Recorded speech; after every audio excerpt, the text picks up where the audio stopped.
Hello, everybody. Aura, Blade, Thorn. Hi, hi.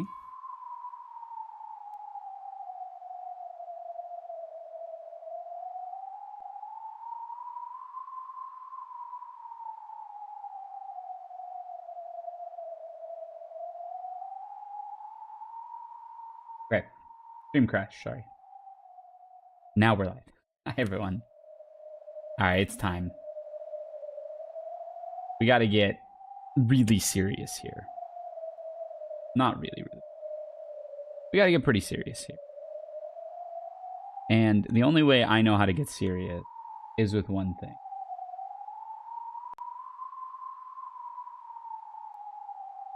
Spreadsheets. So, I am going to think aloud for a little while. This is going to be kind of a little bit of a long sesh, where I think about some of the stuff and what came up in all these episodes, what we learned in all of the episodes, right? So, I really want to, oops.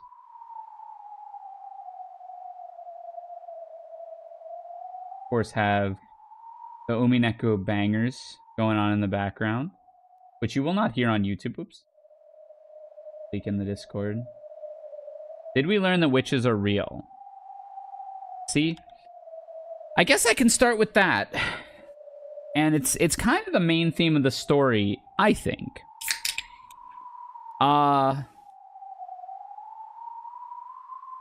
Witches are as real as you want them to be. That's and reality and perception. Your truth is your truth. I think that is the ultimate lesson of Umineko when they cry. Your truth is your truth. And nobody can take that away from you. And I think, so if you want witches to be real, you know, like Maria believes, like Kinzo believes, witches are real. If you don't want witches to be real, like Battler believes, well, Battler starts by believing, then they're not. If something happens by a means you cannot explain, it might be magic. If something happens by a means you can't explain, but you know the magic doesn't exist, it has to happen by another means. There has to be a way it can happen. And in the same way, magic is and isn't real. You know, if Maria wants to believe that her mother isn't a bad person and live in happiness, believing that, you know, she's just possessed by an evil witch when she gets angry, maybe that's better. Nobody has to prove her wrong. Nobody has to confirm that she's right. That's only for her. If it's true to her, that's all that matters. And I think that's ultimately where this story takes us. You write your own story. And literally at the end of episode 5, Battler has become the game master. Battler's writing his own story now. And, you know, you can do the same. This song, I know. it's so perfect. Welcome back, Rin. How you doing? So, yeah, I mean, I think I like to believe that there's some element of whimsy and magic to a lot of things. Makes things more special, in my opinion. And so I think, with that said, that's kind of where we land, right? You're doing well? Good to hear. So, here is the deal. I don't remember when everybody died. But that's what I'm going to start with. I'm a big magic is real guy. I think life is boring if it's not, right? If the game is already solved, why play it?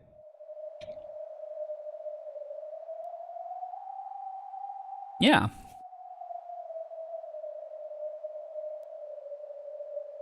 That's how I feel. Okay, so I don't remember when everyone died. There's this handy tool here LP Archive, which takes the whole of Umineko and like chapterizes it, which is great. Because it has these. It has the Witch's game record for every game.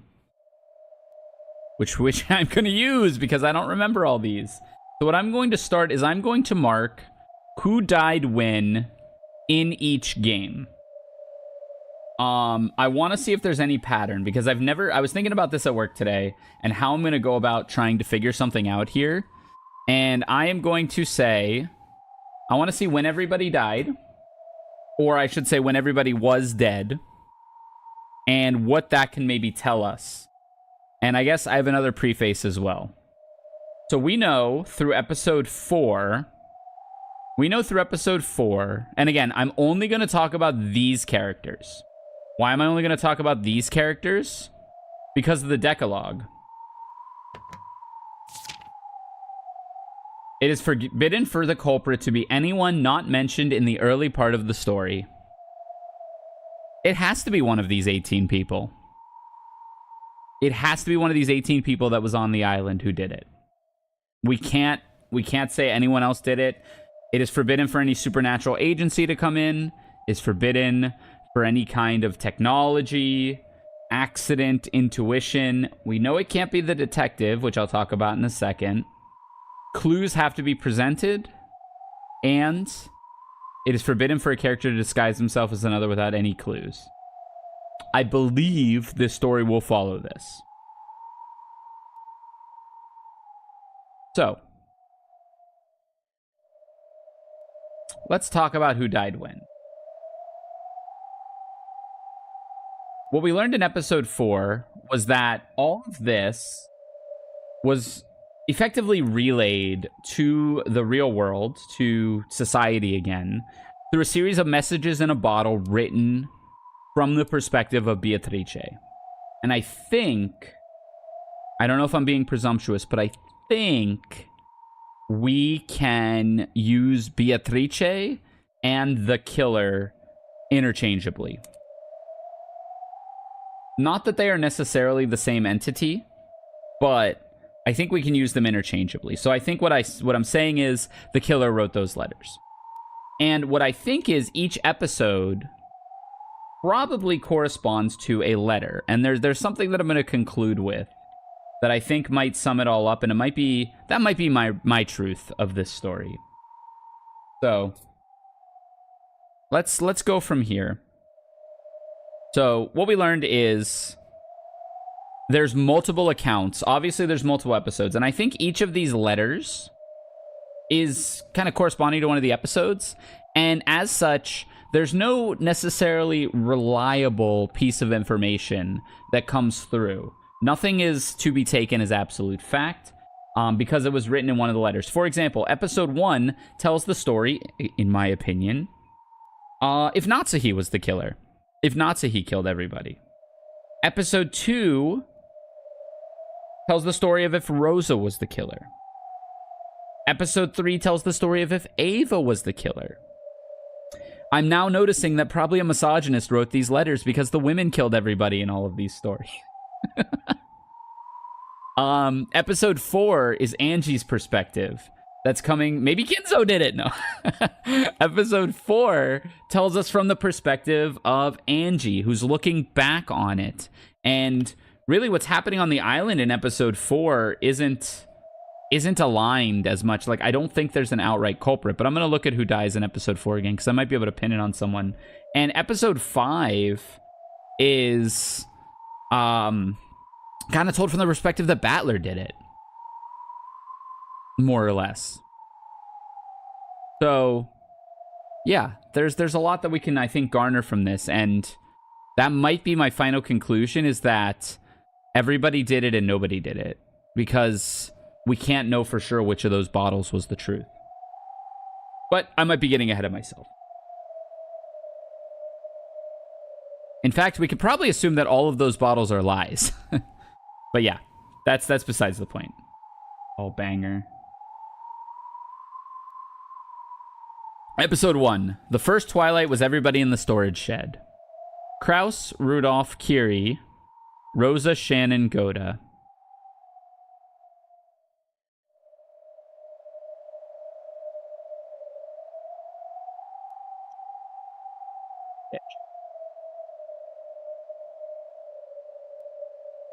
Second Twilight was Ava and Hideyoshi in the bedroom with the stakes in their head.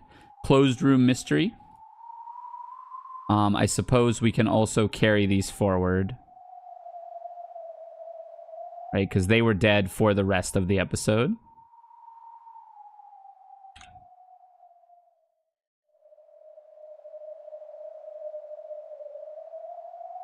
We have Kinzo, Kanon, Genji. Rysair VT theorize. Oh yeah. Rysair VT. Oh yeah. Evan, thank you for the resub. Feels like you just resubbed. 26 months of support. Big tournament staff member. Thank you so much for the over 2 years of support. I do appreciate it. Nanjo Kumasawa. Okay. So we got Kinzo, Kanon, Genji, Nanjo Kumasawa.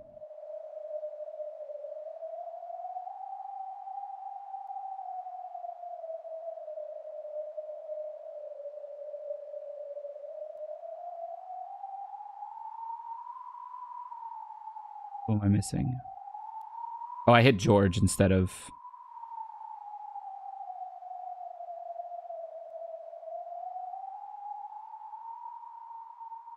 Right, because it was Natsuhi, Jessica, George, Battler, and Maria left at the end.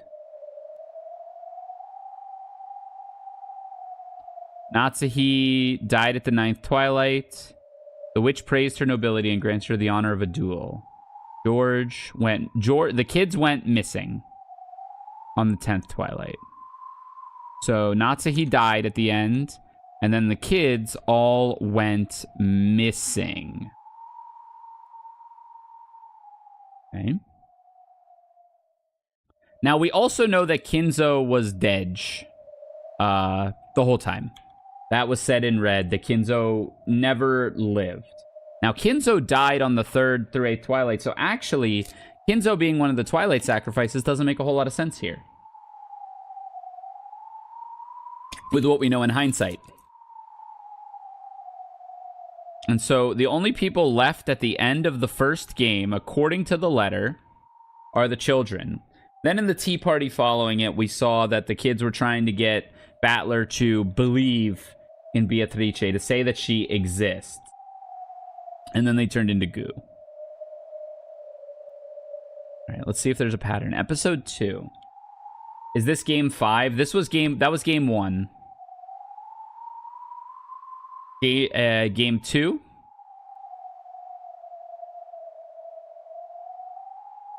First Twilight, this was the Halloween one. Kraus, Natsuhi, Ava, Hideyoshi, Rudolph, Kiri. Kraus, Natsuhi, Hideyoshi, Ava, Rudolph, and Kiri.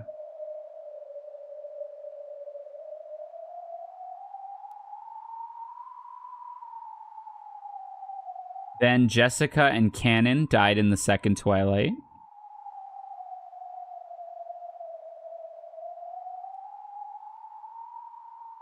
Shannon, Goda, George.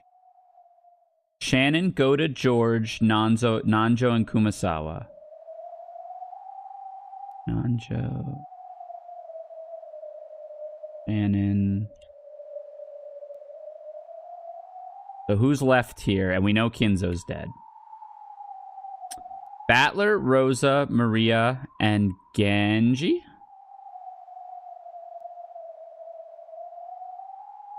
You're setting up charts to reference later. I'm just thinking, trying to figure out if there's any pattern in who was, largely in who was left at the end, if there's any pattern.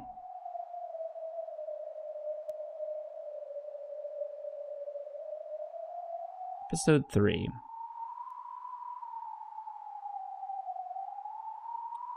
Kinzo, Genji. So this was the first Twilight. This was all the servants. Kinzo, Genji, Shannon. Kanon, Goda, Kumasawa.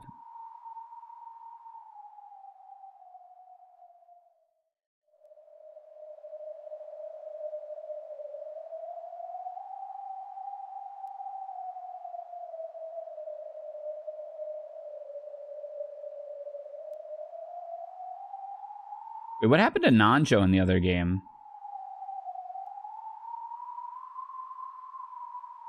He died, okay. Did I get that? Yeah, I did. Okay. This is the third game. Yes.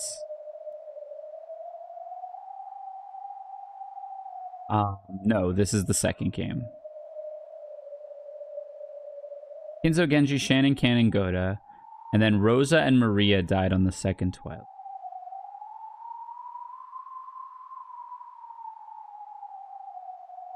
And then Rudolph, Hideyoshi, Kiri, Kraus, Natsuhi.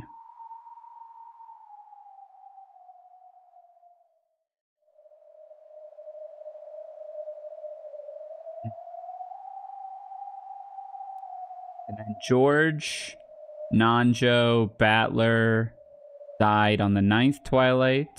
George, Battler. Battler did die in this one.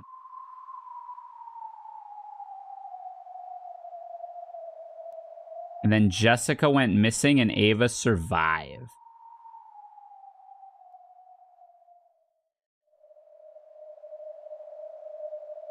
They're dead.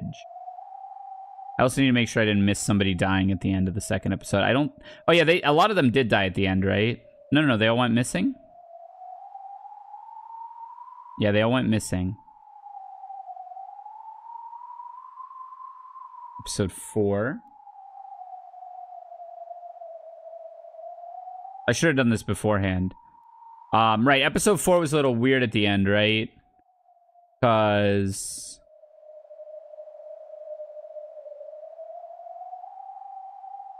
there's no Witch's game record. So let's think about the fourth episode.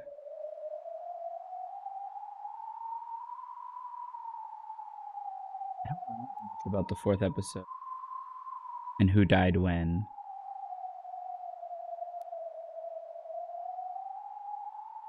I'm trying to think how they died. Because a lot of the fourth episode was not about the game. I may not actually be able to get anything out of that. And then episode 5.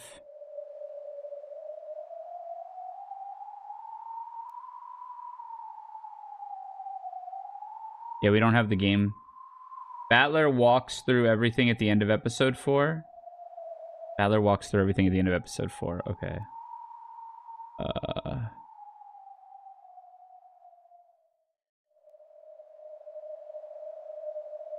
I wish I could. He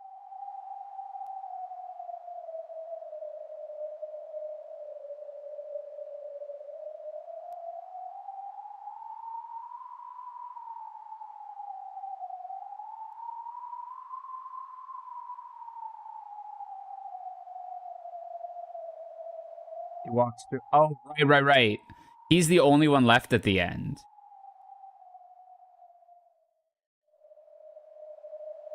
And then she said someone was going to come kill him, too. Beatrice said someone was going to come kill him.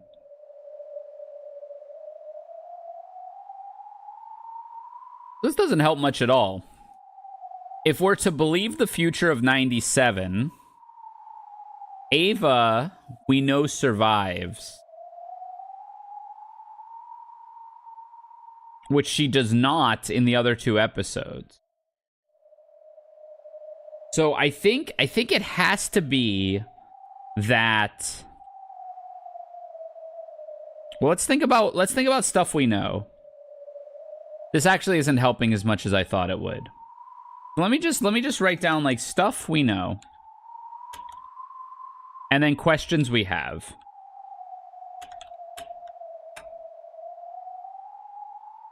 Stuff we know and questions we have. That seems like a good place to start.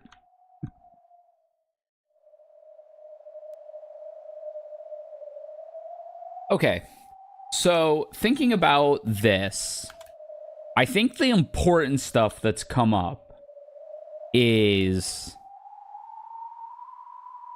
I think number 1 is Battler is not the Battler from 6 years ago.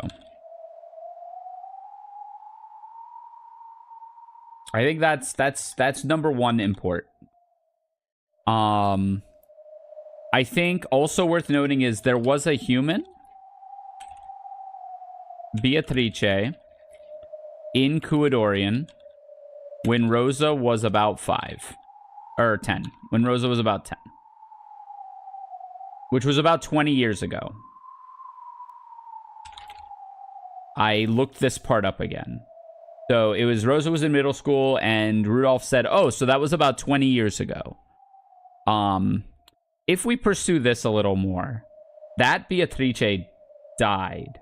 The time that this Beatrice died would have been right about when Natsuhi was given the baby. When Rosa saw the human Beatrice die, Natsuhi was given the baby about 1 year later, but probably within a range that's like reasonable. We know that Fukuin House is an orphanage that Kinzo paid special attention to. I'm trying to think of things that might be important.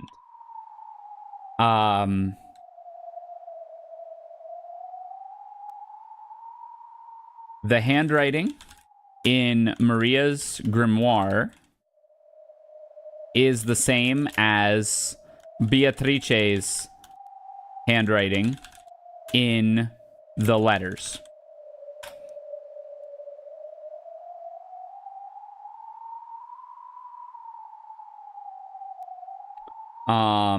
Let's see. We know that Kinzo was dead the whole time. We know that no other humans were on Rokkenjima on October 5th, 4th to the 5th, 1986.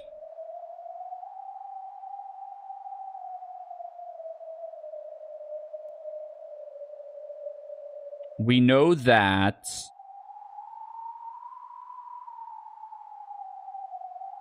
Asumu... Let me look up actually a little bit about Asumu. When did they talk about Asumu? Battler talked a little bit about his past in one of these episodes. Maybe it was really early in the original one.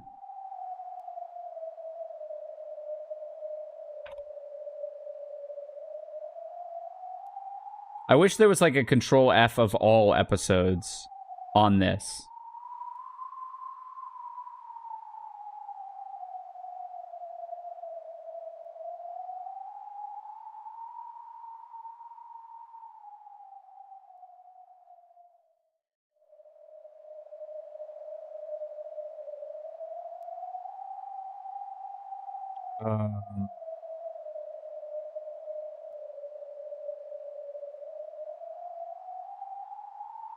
Yeah, I don't actually know if there's a good way to quickly look up when Battler talked about his situation. I guess it would have to be early.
When would he have talked about this?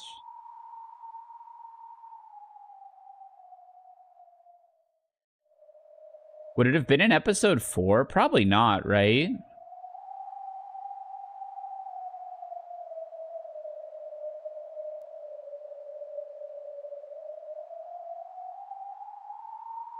son of Rudolph and his first wife Asumu. When his father married a second wife, Battler rebelled and went to live with his grandparents on his mother's side. However, both of his grandparents passed away, and he has now returned to Ushiromiya family after 6 years. Okay. So, Battler lived with Asumu's parents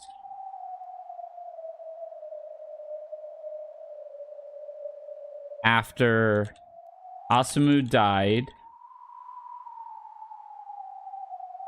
and Rudolph and Kiri got married and had Angie.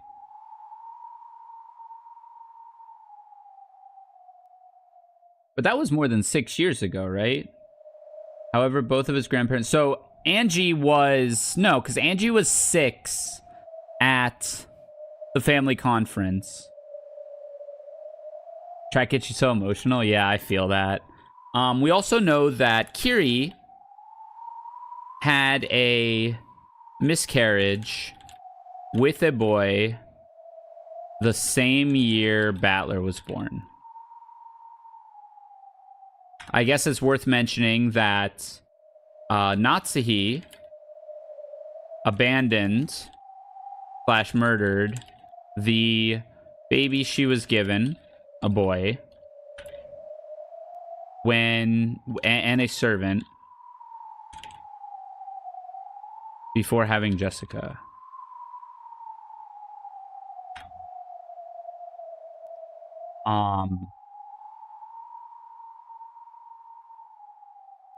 I believe that's the case. Because I know that is in episode 3 for sure. So we can read that again really quickly. Episode 3, this would be probably this.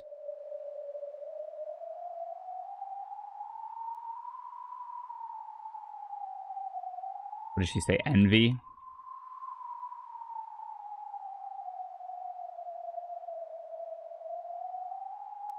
Oh my god. It's big. I agree to be the source of women's power, blah, blah, blah. Okay. I want to see her talk about it.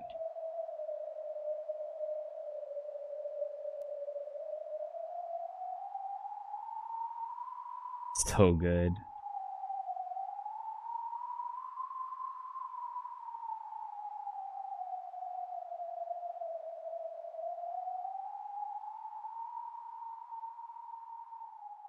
Calculating got herself pregnant. I was the one who'd been going out with Rudolph from the very beginning.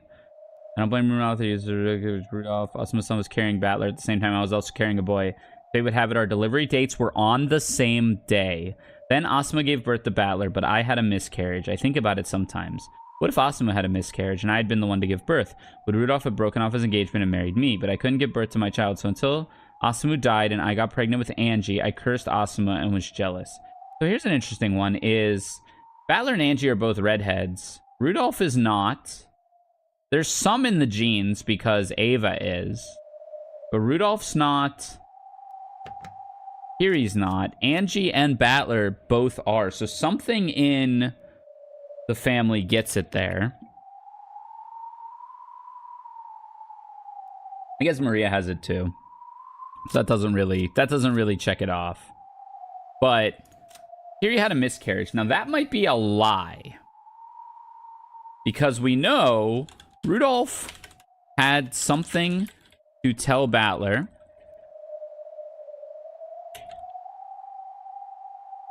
About his birth. It makes me mad that we don't ever see any Sumaderas that aren't old as hell. Yeah, that would give some of it away, right? If they were like redheads. Now... Rudolph had something to tell Battler about his birth. We do know that Battler is a descendant of Kinzo. In some manner of speaking. That was said in red. We do know that Kinzo idolized / loved a woman named Beatrice in the past.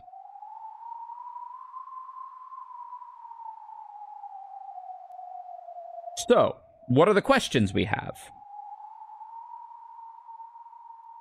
Who is Battler's birth mother? If not Asumu. Is that not in here? Battler is not Asumu's child. We know this. It was said in red. Who is Battler's birth mother? Did the servant and baby actually die 19 years ago? You would think not, because Natsuhi is receiving phone calls, but Natsuhi is one of the most unreliable narrators. Most of these characters are unreliable narrators. In fact, I think we can pretty definitively say that no character takes on the role of the detective in this story. For Nox's 7th? Yeah. Nobody is the detective. I think that's a safe assumption.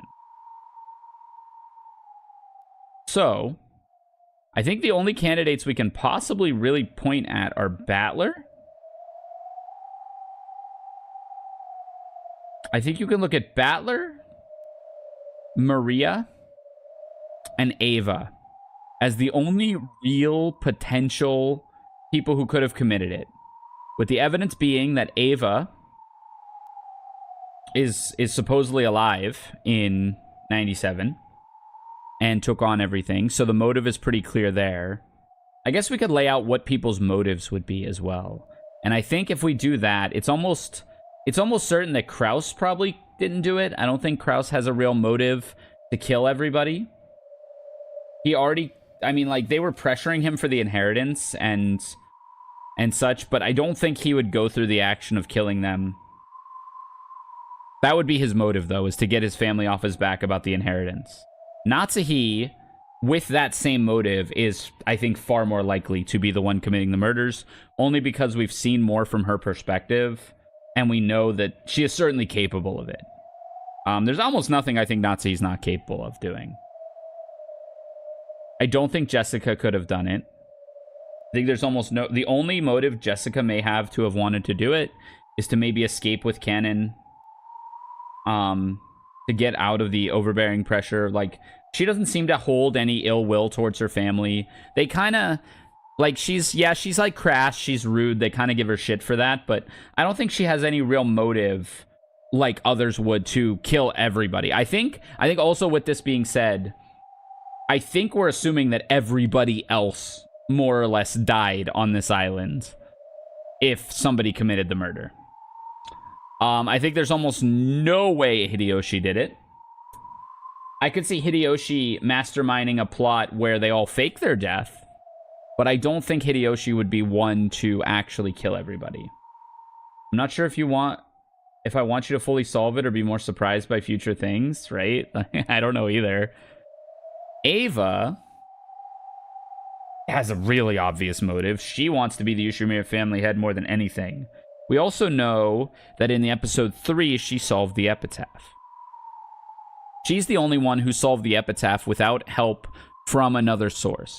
I don't think we can assume Battler solved the epitaph. I think that was a move made by Lambda Delta in her version of the story to create, like, strife. George, again, the only reason George might do it is because he would want to marry Shannon and his parents are forbidding it. Why would he kill everybody over that, though? I don't think that's the case. I think Rudolph and Kiri are some of the least likely to have done it. I think, for one, they are more or less, like, they could find another way out of probably their financial jam more than some of the others could. And I don't think they had as much expediency with it. Yeah, he was getting, like, sued and stuff, but I think that's even something I could see him being like, okay, well, I gotta live with these consequences.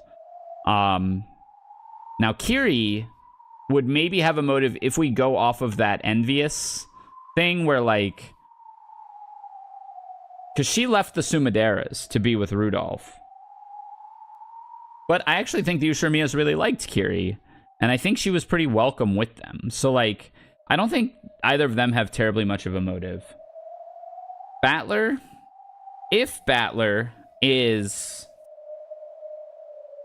like, Battler is suspicious in the sense that, like, the Battler that's on that island is a different person than everybody else thinks he is, which is suspicious. I think we can confidently say that this Battler is somebody else. So I guess that's a question that we have. Who is the Battler? Oops. On the island. I think that's something we can definitely ask. Who is the Battler on the island? And that might point to why he might have the motivation to do it.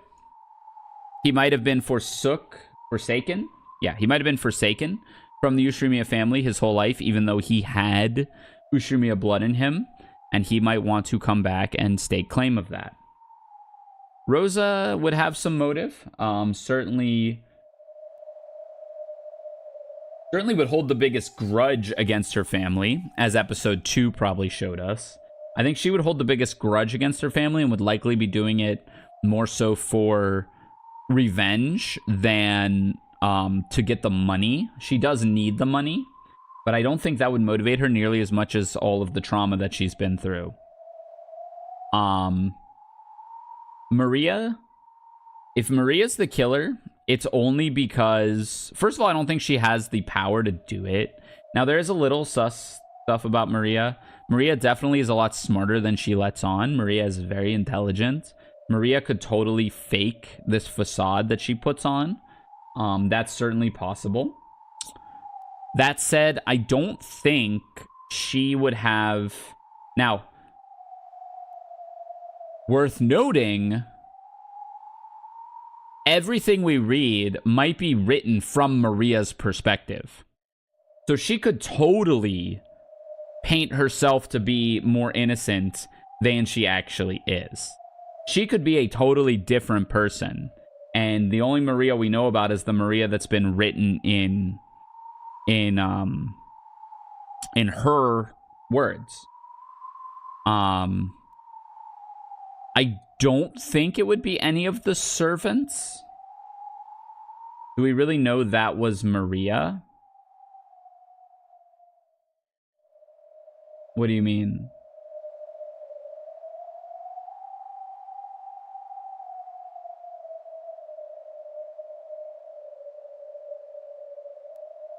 I feel like yes, because Rosa was there, right? Rosa would know if it wasn't Maria. You would think. It's a little different than Battler's case. Because I think Rudolph and Kiri are very well aware that that Battler is a different Battler. Because Rudolph was going to tell Battler about it.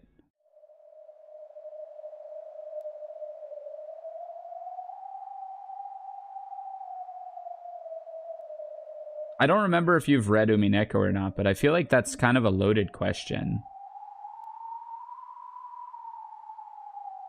I don't know what would imply that. I know we have some actual like hints that Battler wasn't Battler. Maria, we can doubt a lot of things, but I don't understand why you would be doubting that Maria's Maria. Like, what part of the story?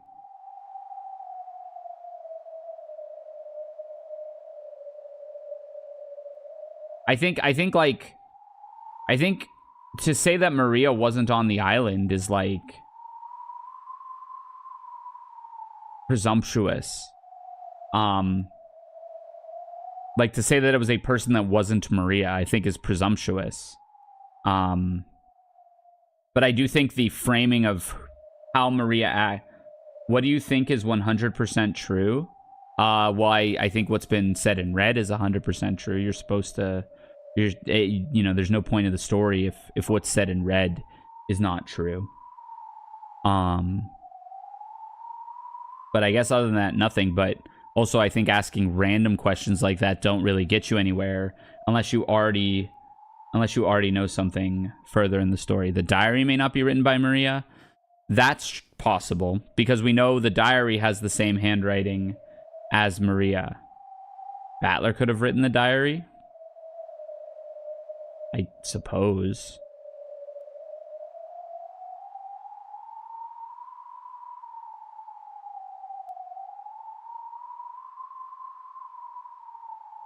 I don't really see, like, I mean, you could say that. Yeah, I don't remember if you've like read the story or not, but if you have, and that's the thing. In episode 4, it was shown that the message bottles had Beatrice's handwriting, which was different than Maria's was for most of the diary. That's true. It was, where did I write that? The handwriting in Maria's grimoire is the same as Beatrice's handwriting in the letters. Beatrice's handwriting in Maria's grimoire is the same. Not the entire diary. That is correct. And I guess we can say that it's not necessarily true that Maria wrote that letter, or excuse me, wrote that diary. But I do think, because Natsuhi had a diary too at the end of Natsuhi's diary at the end of episode 5. And again, I don't take anything in a diary at face value. What I would think we could garner from any kind of writings and diaries is what Thorne said there, is that whoever wrote the messages in the bottle was also playing the role of Beatrice in Maria's diary. Which makes me think Maria might have, like, there is a world where Maria, again, I think Maria is my 3 possibles are really Maria, Battler, and Ava. The bottles were signed by Maria? I don't think so.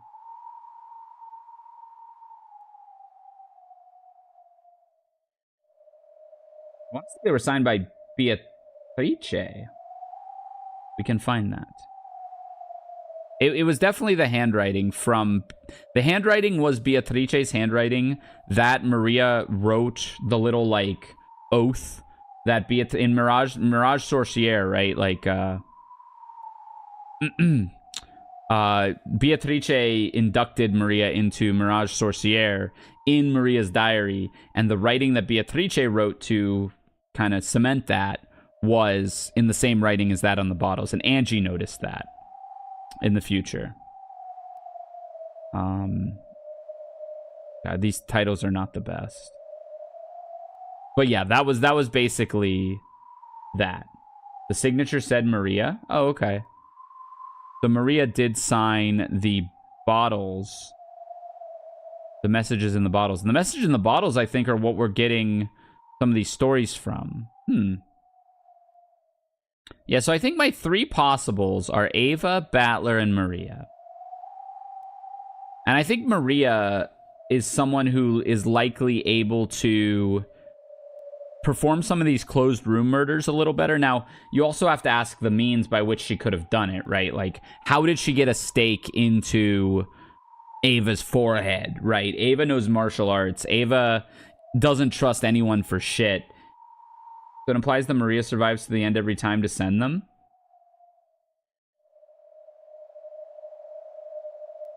I don't know if it said it was in her handwriting. Yeah, I don't know either.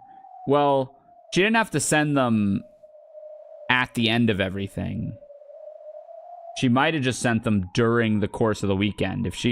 Maria is quirky enough that if she were bored, she would just write up these possible murder mysteries for the weekend. Like, just write them and then send them off and, like, look, Beatrice, I'm gonna write another story and I'm gonna send it off.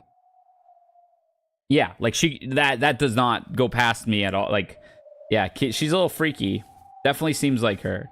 Which makes me think these might all be fabrications. If all the stories that were being told are fabrications, the only one that holds any weight is this one, because we know Ava survived to Angie's time, which makes it very likely that Ava is the one that did it. Now, we don't want to bring coincidence into it, right? Because you don't want accident or intuition or coincidence to be the reason that something happens. But could it be if Maria were just writing about murders and then the murders happened? That's kind of just a coincidence, eh? But I think that's about as far as I can get on the whodunit. I think I can boil it down to 3 people. Ava, Battler, or Maria. Now, some of our unanswered questions. Every small detail may be crucial. Yeah, I mean, sure.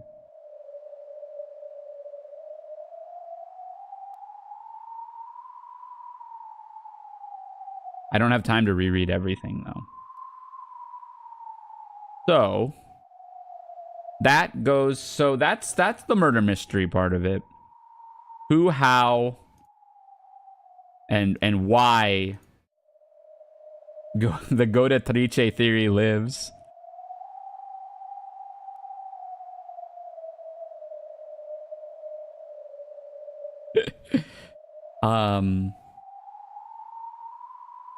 I think there's a possibility.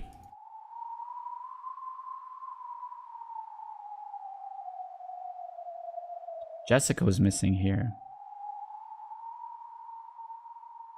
I think there's a possibility that all the kids could have done it too. In some kind of cousins alliance. It's a little heartless, but I don't think impossible. And I don't know why they would necessarily do it. Besides to, like, reset the... They could totally do it to reset the family. And just say, like, look, all of our parents are horrible. Does that include Battler? Yes. That would include Battler. And Battler would probably be the one who would lead it on. Battler was lied about his heritage his entire life. And maybe found out about it. Jessica wants to be with Cannon. George wants to be with Shannon. Maria wants to be with Beatrice. And, like, that could all... Battler could totally manipulate everybody into believing that. If only our parents weren't around. And then gets them going and commits the murders. That could totally be... I don't know how. So, again, all these closed room mysteries, the how gets a little... Do you think he contacted everyone before or after the conference started? I think that would be after the conference started. I do know some of the adults were contacting each other before the conference, but I do think it would have been spur of the moment after the conference started. Battler's a boob-seeking pervert? That's true.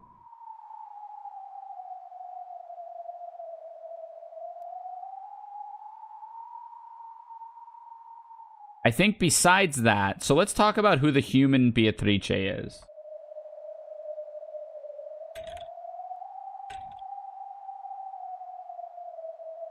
I think that all kind of comes together. I think Fukuen House exists because Kinzo, the eccentric Kinzo, is still obsessed with this woman Beatrice he knew.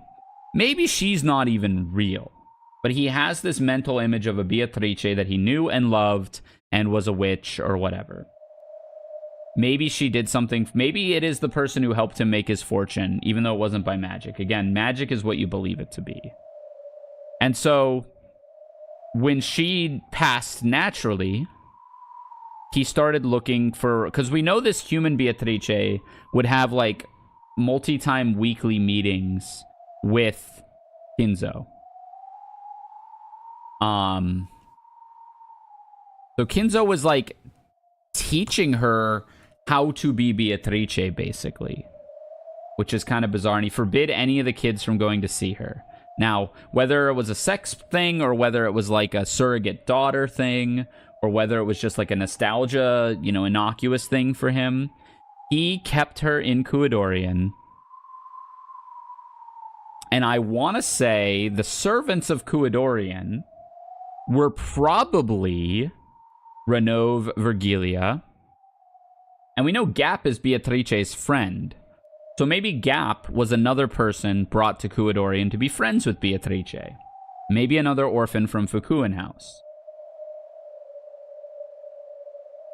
So I think Kinzo probably set up this sicko, like, captive, like, surrogate family, because again, he's so disappointed in all of his family. We know this Beatrice about 20 years ago was about 18 or 20. And then Rosa watched her die. And we also know, as stated in episode 1, episode 2. There's almost this like cycle of Beatrices. She comes back every so often. That would just be another orphan growing up and being kind of trained to be Beatrice again. And Kinzo in his old age knows that he can't keep doing this because he's getting old. And so when he says, Beatrice, I just want to see your smile one more time, perhaps he's like hoping that another child of Kuadorian can grow up quickly enough such that he can experience another, maybe even, again, very innocuous, maybe another tea party with Beatrice is all he wants to have.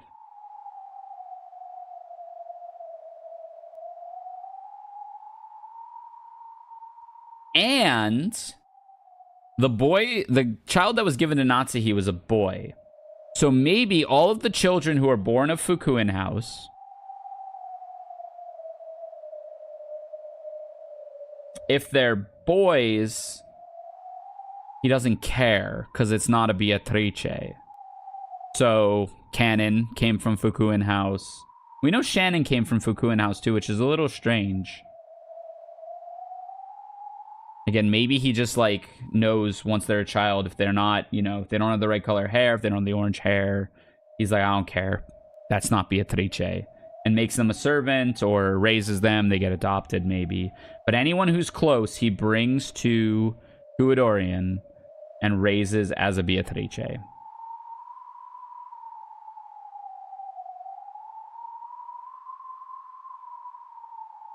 I think it's possible.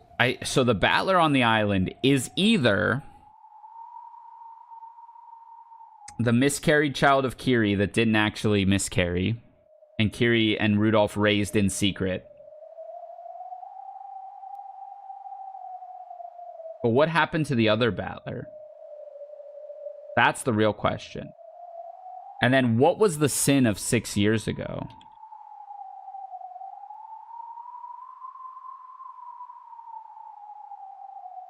Battler would have been about 13. I do believe, no, Angie was the one who told Maria that all of this witch stuff was stupid when they were, that happened 6 years ago. And that happened at a family conference, actually. Battler wasn't at that family conference. Or was he? They held hands before marriage?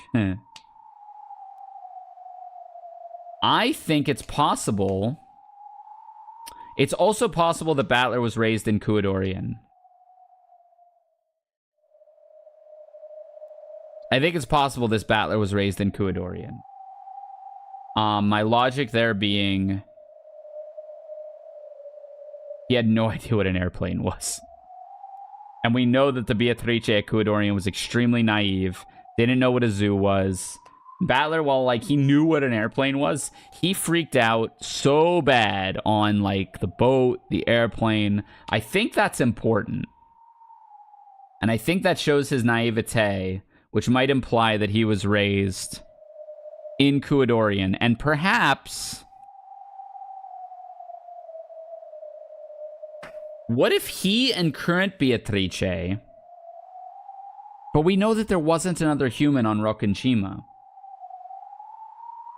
I was going to say, oh, wait, what if, okay, this might actually, I don't know if there's any holes in this, but, okay, Battler was born in, this Battler was born in Fukuin House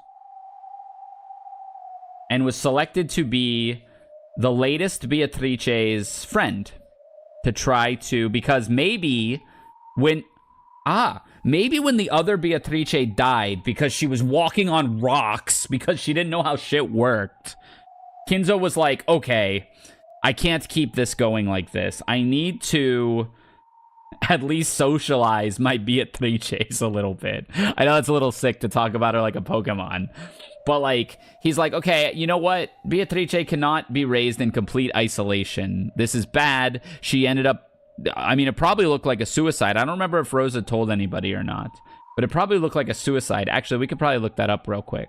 That was in episode 3.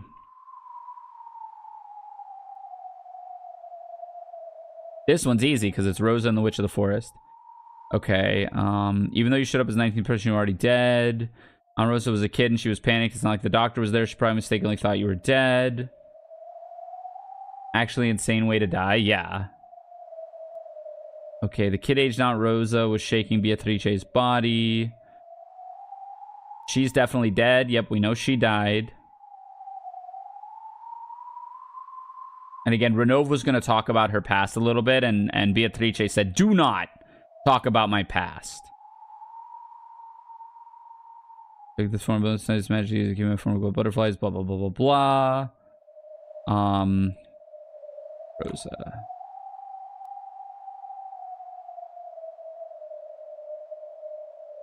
Beatrice does mention the Battler reminds her of Kinzo in his younger years a couple times. It's true.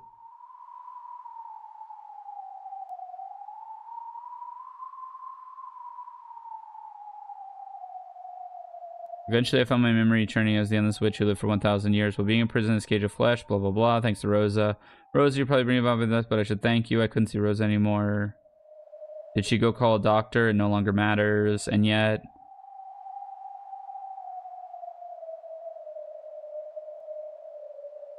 Okay. Hear me out. They found the Beatrice... They found the Beatrice that Rosa watched die. Rosa never told anybody that this happened. They thought she killed herself. So they said, okay, let's be a little reasonable. We can't raise a Beatrice. We can't raise a Beatrice in isolation with just servants attending to her. She needs friends. And so the friends that she made were Gap, who's probably just another child from Fukuen House, and this Battler. This Battler was this Beatrice's childhood friend. And I bet they fell in love. And I bet they grew up together, and this Beatrice was in love with Battler, and this Battler doesn't remember it for some reason, and Beatrice does. And the sin of 6 years ago, which is the last time Battler was at a family conference, the sin of 6 years ago is that Rudolph adopted this Battler. This Battler went with Rudolph and Kiri to go live with them. I don't know what happened to the first Battler. I cannot speculate on that. Maybe he went missing. Maybe he died. Maybe he died. And Rudolph couldn't take it because Kiri had lost her child in a miscarriage. Rudolph lost his child. And then there's this 13-year-old Battler who lives in Kuadorian. Or this 13-year-old child. Maybe his name isn't Battler. This 13-year-old child who lives in Kuadorian. Kinzo doesn't want anyone to know about his freaky Beatrice farm. So he says, I have a child from Fukuen House that I could adopt to you. And so the sin that Battler committed that hurt Beatrice so bad that she doesn't know about, or that he doesn't know about, is being adopted by Rudolph. And then going to live with him for 6 years. There's definitely some holes in that. But I think that actually kind of checks off a bunch of the boxes. And maybe... But why would Beatrice want Battler to know this? And then who would commit all these murders? How would that connect to the murders? I don't know. But I think that's a good brainstorming session. I think I got a lot off my chest. I think I'm pretty convinced it's Ava, Maria, or Battler who committed the murders. If any murders were committed at all, there's still that everybody's hides in Kuadorian. Why would Beatrice want Battler to know this? Question mark, question mark, question mark. Oh yeah, well, okay. Obviously she would want him to know this. I just mean, I don't know how this connects to the murders, and I don't know how she's relaying this information to him. Unless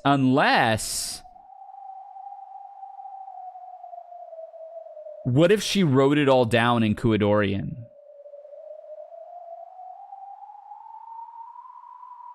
What if this is her suicide note? What if she killed herself after Battler left because she didn't know what to do with each other? And there's just logs and logs and logs and logs in Kuadorian about this girl, Beatrice. But no, because she wouldn't. Well, she would hate this family. If this family took her Battler away from her because they needed to fill in this succession thing, because Jessica sucks, George sucks, Maria sucks. Maybe Maria found the logs. That would make sense, right? Maria went exploring, found these logs, and sent them out. Maybe not Maria, but someone found these logs. Maybe Battler found the logs and said, oh, shoot, this is the truth. I need to send this out.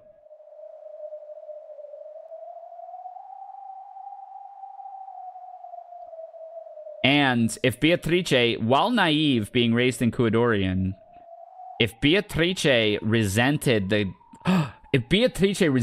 Ushiramiyas that much for taking away her Battler, wouldn't she write the most sadistic possible ways to kill them? She may have known the family conference happened every year. So wouldn't she just write up the most sadistic ways like a 15, 16-year-old person could write up to just like kill everybody? And she just writes all these stories. And again, I hate to say it, but by coincidence, everybody died on Rokkenjima that weekend. I don't know, I kind of like that. Yeah, she's all alone. Her friend is gone. She's all alone. And she just has all these, like, resentful feelings and nothing but time on her hands. And maybe she knows about everybody because Kinzo comes and updates her. I don't know what they talked about, right? I actually kind of like that. I actually kind of like a lot of that. I think that makes a lot of sense. Lambda Delta made her a witch, which is why Kinzo was like, oh, Beatrice.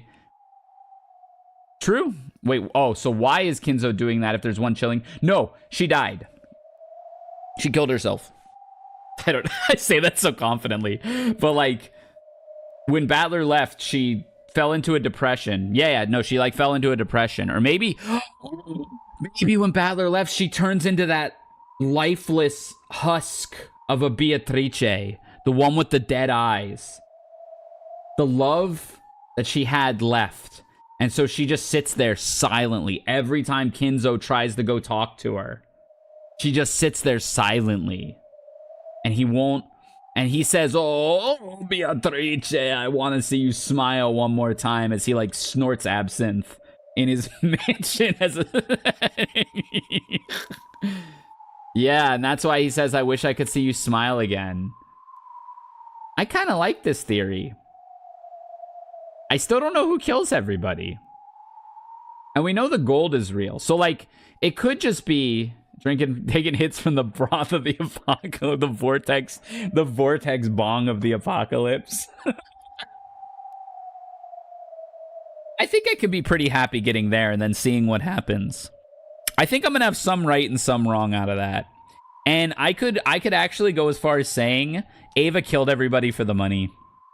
And it has nothing to do with the witch. This drink gets more demonic the more you... We're gonna make it, right?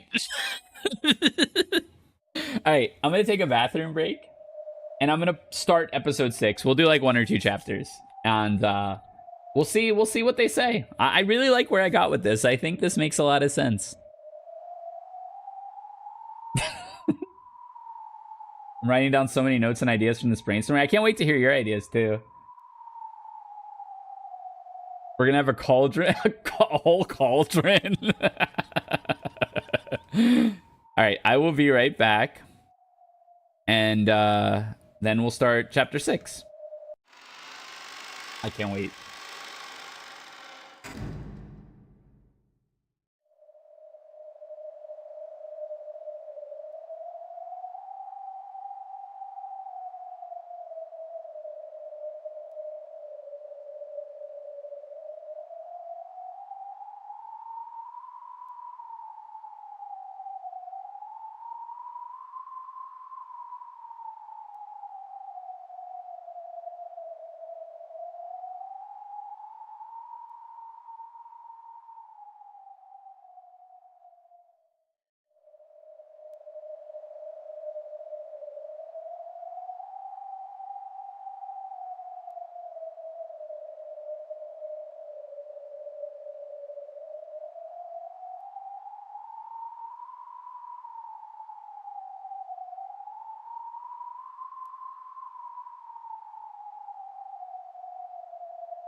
All right, I'm back.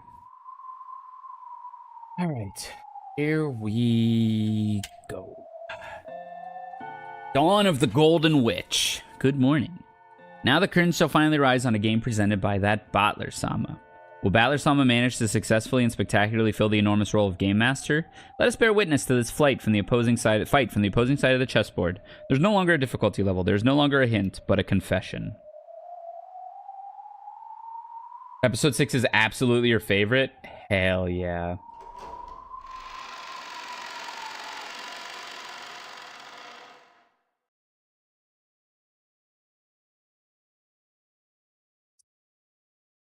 Oh, there she is.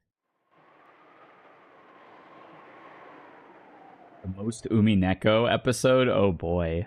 Can't wait. To watch the rest of the VOD later. Alright, Thorn, thanks for hanging out. Hope I cooked up something good there. I like it, so. And you know what? As I said at the beginning, and as I said kind of at the end, truth is what you make of it. Your truth is always valid. That's the main theme of this story, I think. And so whatever the result may be, I'm happy with it. A beautiful glow shone in from the skylight over the Grand Cathedral. The place was somehow different from the way it had been during the witch's trial. The decorations had changed. The several pleasantly sparkling white ribbons that adorned it were like razors, but they trailed beautifully in the air. Flowers were arranged all over in a way that would make any place look cheerful. It was like how a single drop of impure water can spoil an entire cask of wine. Just the presence of these flowers, these ribbons, and the red carpet that ran down the center of the room made it hard to believe this was the same place Ushiromiya Natsuhi had been falsely accused of a crime. It had truly become a wedding chapel.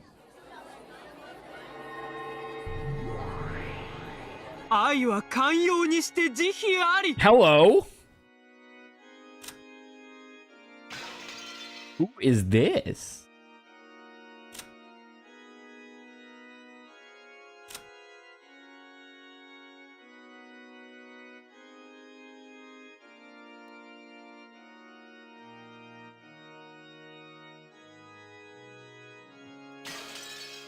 Generous, love is merciful. Whoa, studio audience? Love does not envy, it does not boast. Are they sisters? These words, spoken by two demons who seemed to be in charge of the gathering, were part of a ceremony for making the oath of love before the eyes of God. Of course, in this wedding celebrated by demons, there was no priest in sight. Instead, there stood the witch who controls miracles. Are Byrne and Lambda getting married? In sickness and in health. Yeah. A wife's true job is to be supportive in times of sickness. Isn't that right, Erika? Erika's getting married?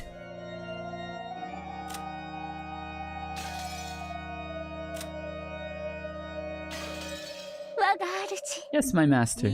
This looks good on you. What a fitting outfit for one who has conquered the bridegroom. I'm honored, my master. Cat, what is happening? The bride standing on the carpeted path was Furuto Erika. The groom's face could be seen. Battler? The bride's outfit certainly was a pure white wedding dress. Her veil represented both the white of God's blessings and the white of a demon's cruelty. A great many goat nobles, witches, and demons were gathered for this wedding. If only their heads hadn't been those of goats, it would probably have seemed a very refined crowd worthy of this great cathedral. I'd expect no less of you, Byrne. The stuff you manage to think up is always so twisted. A wife supporting her ailing husband. Isn't that a lovely story? It suits you well, Erika. And congratulations to you too, Mr. Groom. The Kinzo? Who's sick? At that point, Baron Castell stares straight into the groom's eyes. The groom didn't answer. His eyes were gray. His lips would mutter something from time to time, but no one could tell if the words meant anything. Hey, are you listening? You people? He spoke to the groom in the plural. Of course, there was only one groom. And of course, the gray-eyed groom didn't answer. You people. So even though you can hear her, you can't answer? Don't worry, okay? Battler? What? This cannot be. It's okay. I'll just take everything you are and trample it into the ground.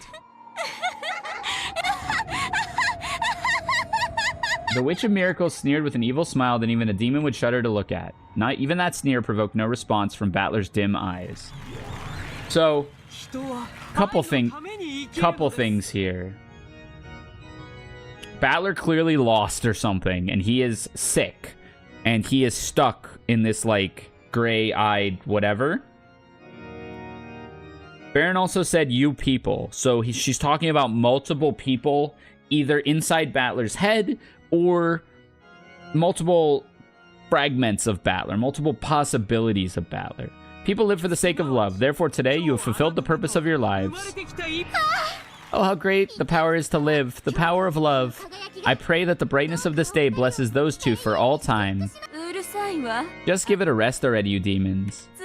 What comes next? The couple will now make an oath of eternal love.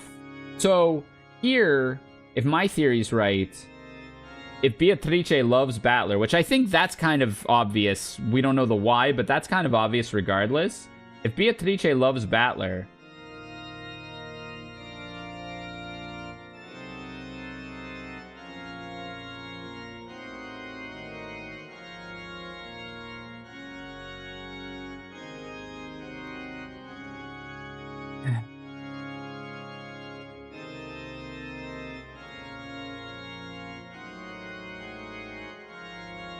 sorry.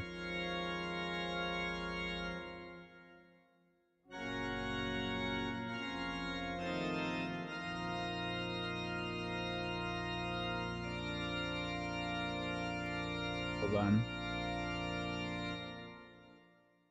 All right. Sorry. If Beatrice loves Battler, which I think we're pretty confident she does, watching him get married to someone else is probably the worst torture imaginable. After that, they will exchange rings. And if Battler... Oh, you people could mean Battler and Beatrice. Battler could have taken in Beatrice at the end of episode 5, and that's how he has the gold. On Battler's hand was a ring bearing the seal of the one-winged eagle, proof that he was the territory lord of this world. And on Erica's finger was a diamond ring that could not be shattered by any miracle. Diamonds signify an eternal bond. However, in Greek, the word diamond simply means unbreakable. Erica wasn't vowing to love Battler forever. She just wanted to rule over him as her eternal property. This wedding was being performed for the sole purpose of defiling Battler. Don't worry. I won't love you forever. After all, the point of the ceremony is to make you submit to me. Your heart will be shut inside an inescapable closed room forever, where I, Fruto Erica, the detective and the Witch of Truth, will command it. Your position as territory lord and your ring will become mine. Can't get... What was that?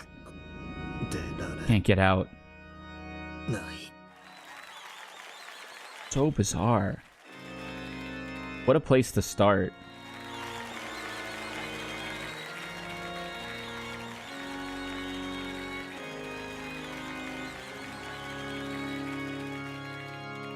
Everyone's here. Yeah, I'll bet you can't get out of that closed room. After all, you made it yourself. You'll suffer in that room for all eternity. And I'll remain by your side as your wife forever, getting to enjoy that look of anguish on your face, all by myself.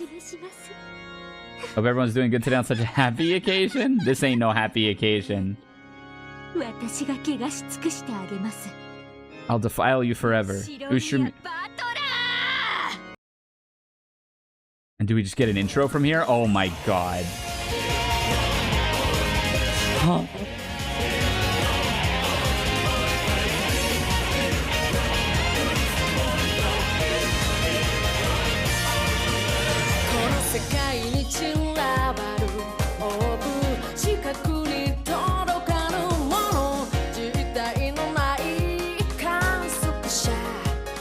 Trying to pay a lot of attention to this.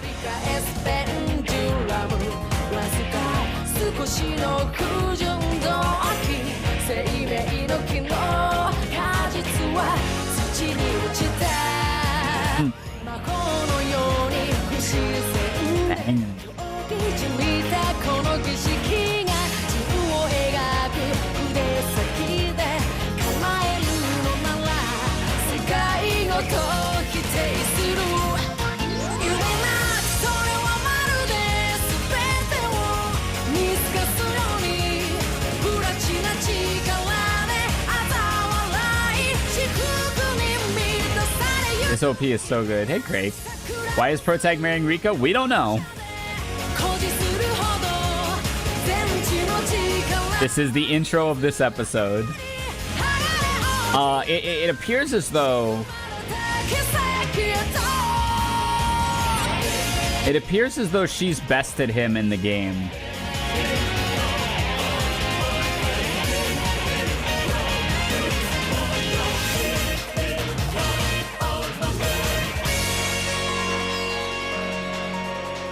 Konjima.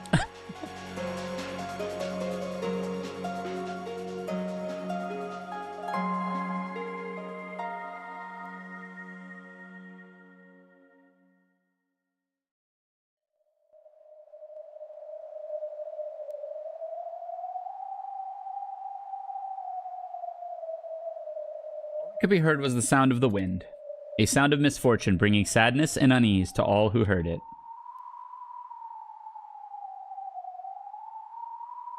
Slowly, I came back to my senses. I finally regained consciousness on top of a bed with a firm mattress. Where was this again? I can't remember where this is, but I can vaguely recall that I must not remain here. The room was dimly lit. There was a light on, but that just made the darkness and eeriness of the room more apparent.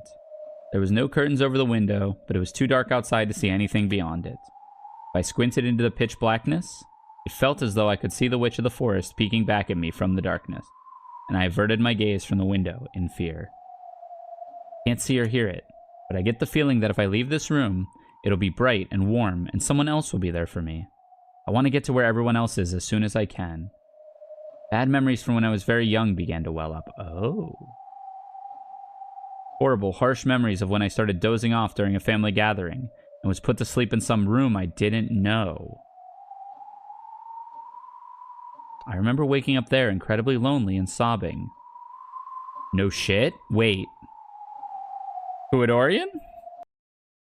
I must not remain in this room. I just want to get out of here quickly. Once that thought crossed my mind, I didn't want to stay in the room a second longer than I had to. I'm scared. It's creepy. Where is everyone? I want to get out of here right now. I opened the door, trying to leave the room. A pleasant glow snuck in through the crack of the door. As I thought, the corridor was filled with a comforting light. I couldn't actually hear them, but I could sense that far away, people were enjoying themselves. I'm sure everyone's gathered in the room across from this one. I've been shut up in this lonely, creepy room all alone. I should go quickly. Oh. As soon as I thought this, a merciless metallic sound rang out, and the door refused to open any further.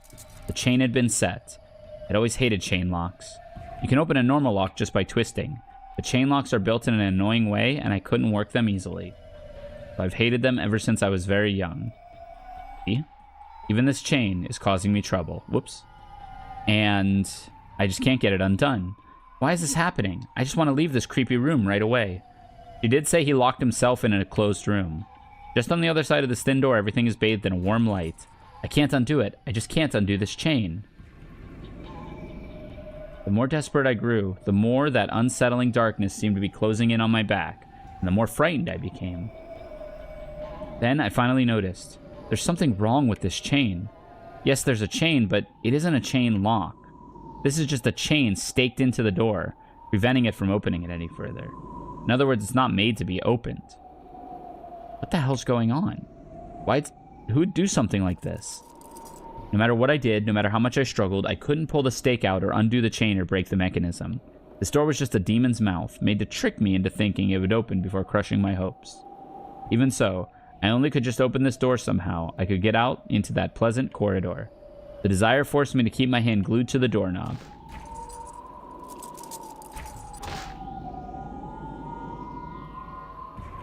But it was useless. Both the chain and the stake were firm, and no matter how much I clattered them about, there was no chance of the door opening any further.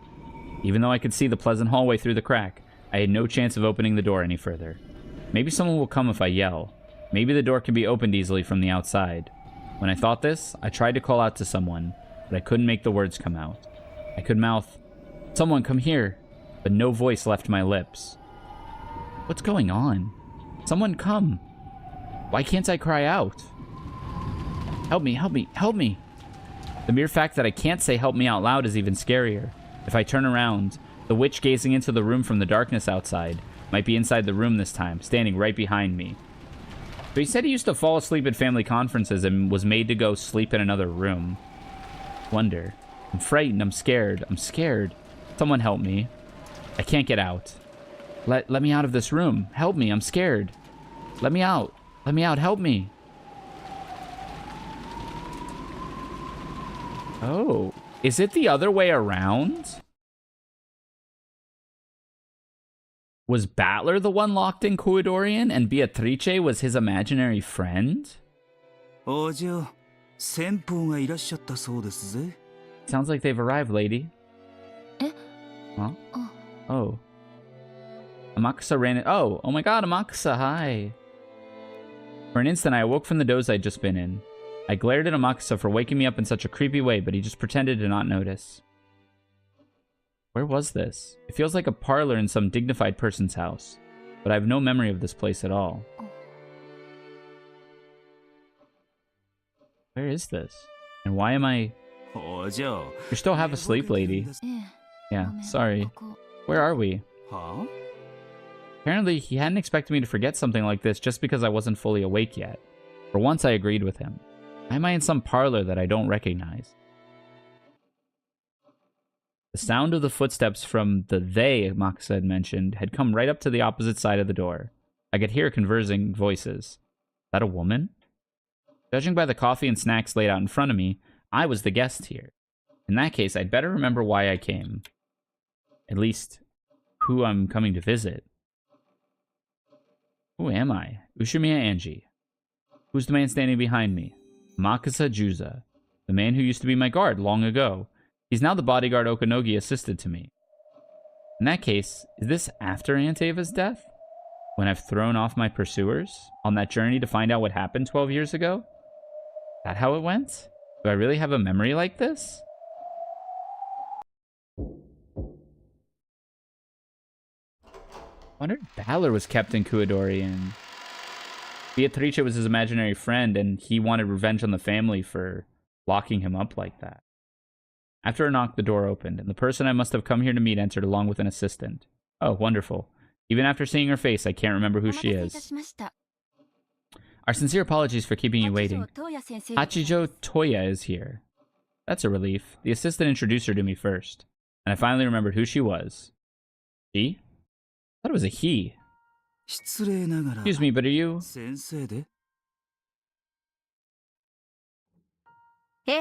That's right. I am Hachijo Toya. Oh boy. A message bottle forger. She's a mysterious novel writer, and her person is surrounded by even more mysteries than those found in her novels. She claims to have found the truth of Rokkenshima and posts new tales she's written on the web, as though giving out extra hints. However, I have no memory of meeting with her before my trip to Nijima.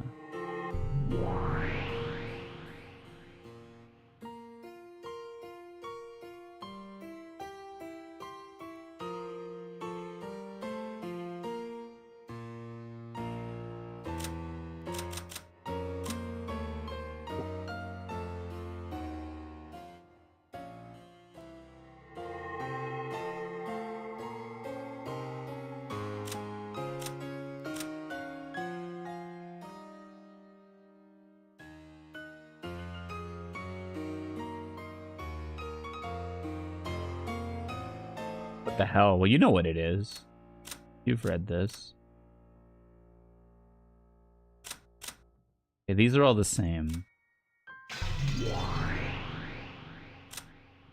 Victory of the human side, she should have won as well, but she didn't seem to be satisfied.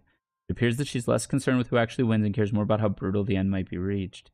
This is why she's hostile towards Battler as he tries to end it peacefully.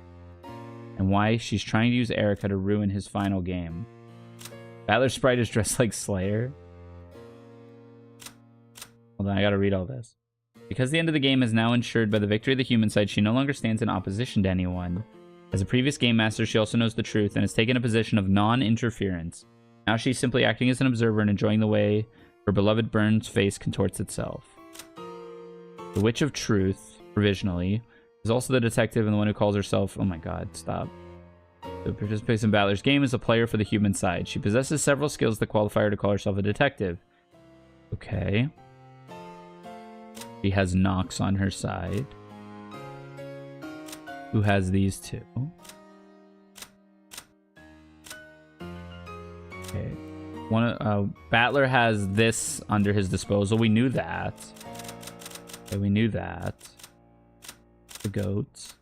The Endless Sorcerer and the final Game Master. He is the ruler of the game board and the territory lord. To prove he has won Beto's game, he must act as the part of the Game Master. By succeeding in this, his victory will be acknowledged, and Beto's game will reach its end. Because he knows all the truth, the plane on which he exists is higher than those of all others. He's wearing Kinzo's coat. I guess there's a world where Battler is Kinzo?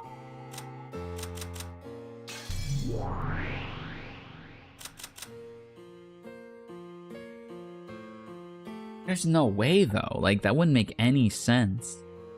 Like, again, that, like, how do I say this?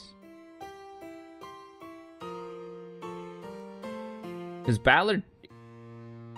I guess we don't know that Battler existed on the island.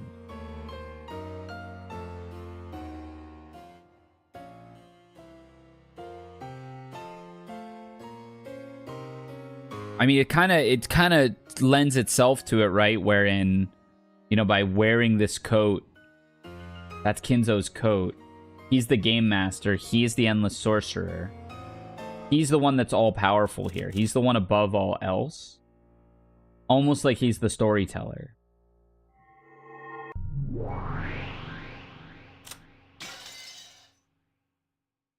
The magazines were all talking about how at your book signing event, supposedly a mysterious male author showed up wearing sunglasses and a mask. Never thought you'd be a woman. What's the deal? That was just a double arranged for by the editing department. I was the helper standing behind him at the book signing. Now there's a shock. I haven't read your works, but I'll bet you're even more mysterious than your books. Readers only pretend to read books. They read them based merely on the name of the author and the brand they think they've actually read. They think that they've actually read them. No matter what I write in my books, they don't really read anything. They just pretend to read so they can look smart and knowledgeable and keep up with the current fad. Why on earth should I expose myself to those people? Why indulge in such trash? I see. Looks like you're Madame Hachijo, alright. The person really is eccentric. There's no doubt about it. This is Hachijo Toya herself.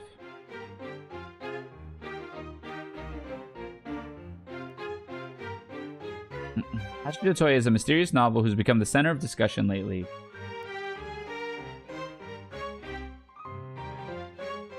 It seems her books themselves have been highly praised, but it's her mysterious debut that's attracted so much attention toward her lately.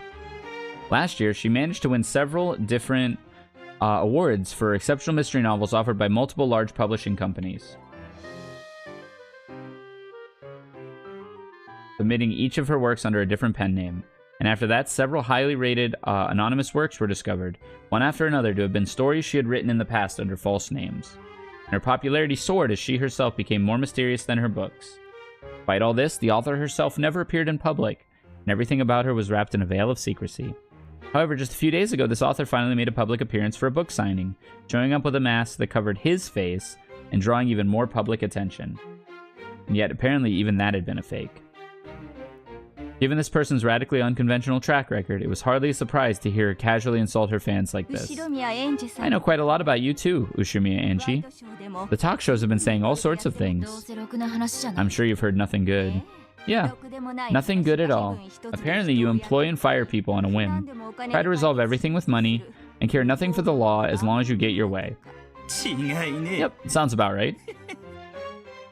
However, I happen to like intelligent people like you. Is that why you agreed to meet with me? Exactly. You're the only person who's managed to spot that Ito Kukuro Reigonamu is another pen name used by me. That's actually quite impressive. It's a pretty strange pen name. Wait. However, if you match the Japanese syllables to numbers, You can read it as 1101996. Yeah. 11 million. This massive number is equal to 18 to the 18th power. Or 18 to the 8th power. 18 to the 8th. In Japanese, Toya no Hachijo. Ah. Hachijo Toya. Very well done. I was quite impressed. In fact, I was so impressed, I decided to let you meet me in person. Welcome to my mansion, child of man. I'm sure that's a hint that somebody's name can be, like, read in a certain way, but I'd probably have to know Japanese for that. Her manner of speaking was extremely condescending. But perhaps because her elegant manner, it didn't feel particularly irritating. This person had a sort of majestic grandeur about her, which made that style of speech seem almost natural. At least that's how it felt to me. In fact, it felt almost as though this was the manifestation of some noble being, who would have no need to show herself before mere humans under normal circumstances. Since I'm not particularly a fan of hers, I guess this is proof that her mysterious charisma really is nothing to be laughed at.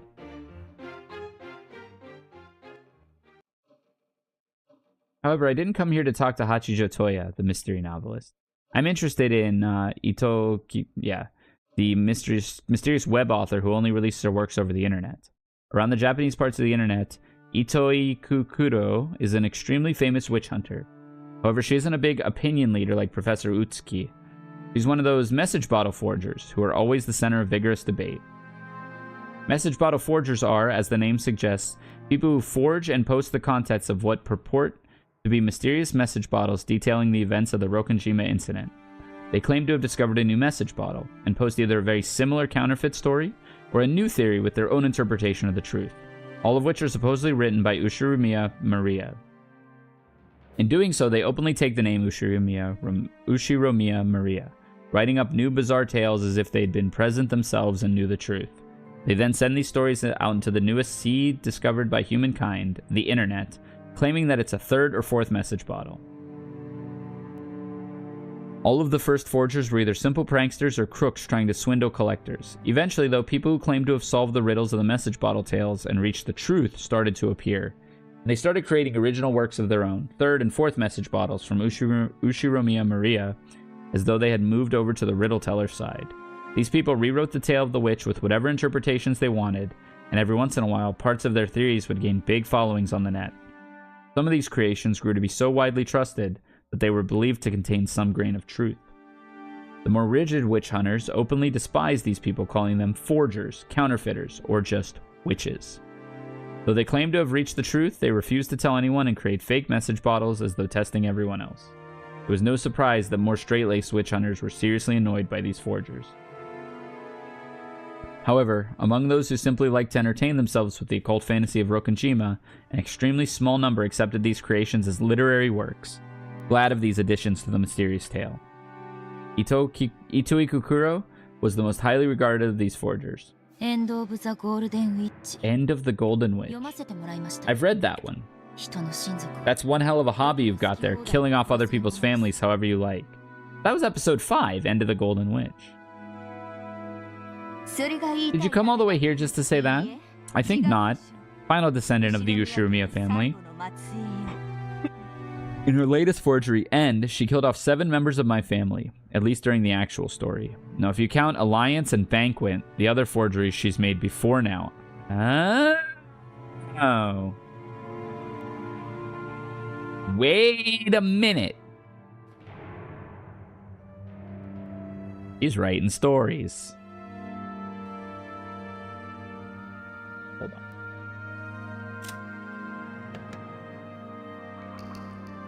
I saved over episode 5, whatever. Hold on.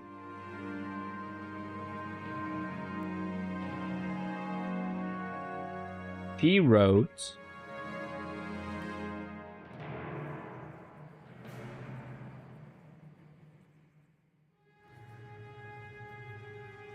Banquet and Alliance. She wrote episode 3 and episode 4. And episode 5 now. Allegedly. Then she's killed off most of my family in horrible ways, over and over again. Of course I want to complain. However, all of her works are known for being, in both form and level of perfection, the closest tales to those written by Ushiromiya Maria herself.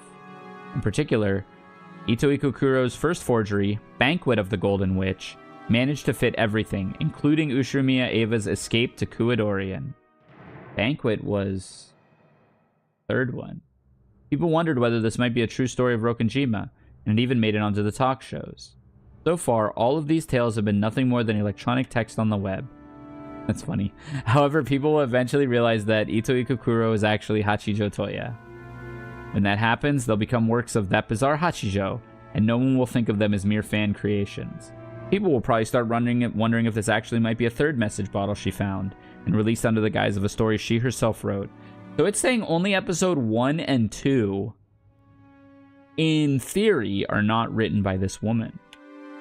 When that happens, these stories will probably seem even more bizarre and credible. You're pretty cunning, aren't you? Why do you say that? You're doing this to make your forgeries seem more mysterious and more credible. And what do you mean by credible? Once you've gained credibility, your forgeries will rise to the level of truth. Rise to the level of truth? How foolish. Such a thing is unnecessary for my works. Are you saying that because your works are truth, but not mere forgeries? Correct. They are truth, so there's no need for them to rise into anything. You aren't Maria, and you definitely weren't on Rokkenjima on that day. So how can you be so absurd as to call this the truth? Hey, don't lose your cool, lady. Shut up. What makes you think I'm losing my cool? Angie half realized that she'd let her emotions get the better of her. She let out a sigh and shrugged. Your reason for coming here. It wasn't to yell at me for killing your family several times within my forgeries, correct? Hachijo had been smiling at Angie kindly, but in a condescending manner. Or else, like a mother might watch over a very small child. Angie realized this and was unable to suppress her irritation. Apparently, Amakusa could tell that Angie was getting worked up. He joked around with her for a bit, so they could start the conversation over again from the beginning.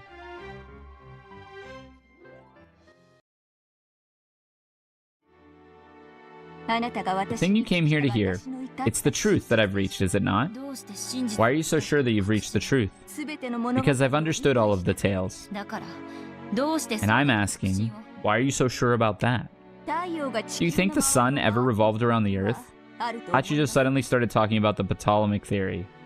Angie was about to tell her not to answer questions with more questions, but she quickly realized what Hachijo meant. Humans used to support the Ptolemaic theory. However, that theory has been rejected in the modern age. Does that mean that, at the instant the theory was rejected, the sun stopped moving around the earth and instead the earth started revolving around the sun? Of course not. The truth doesn't change based on what humans believe. Then right now, your denial of my truth means exactly the same thing.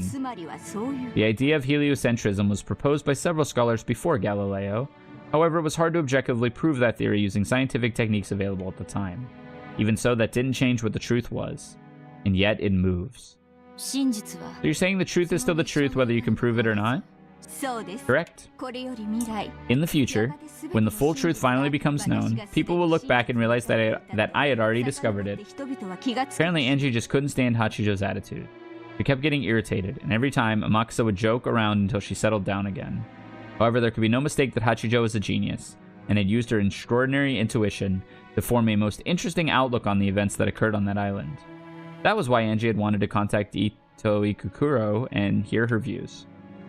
Still, this meeting truly had been fortunate for Angie. If she hadn't been absolutely sure that Ito Ikukuro was Hachijo, she hadn't thought the publishing company would really contact the author. And moreover, she hadn't dreamed that the mysterious masked author would grant her an interview under such short notice. The more she thought about it, the more she realized that the sum of the events leading into this meeting made for nothing short of a miracle. Yes, a miracle. After all, in almost all cases, I'd never been contacted by the publishing company, and would leave for Nijima the next day.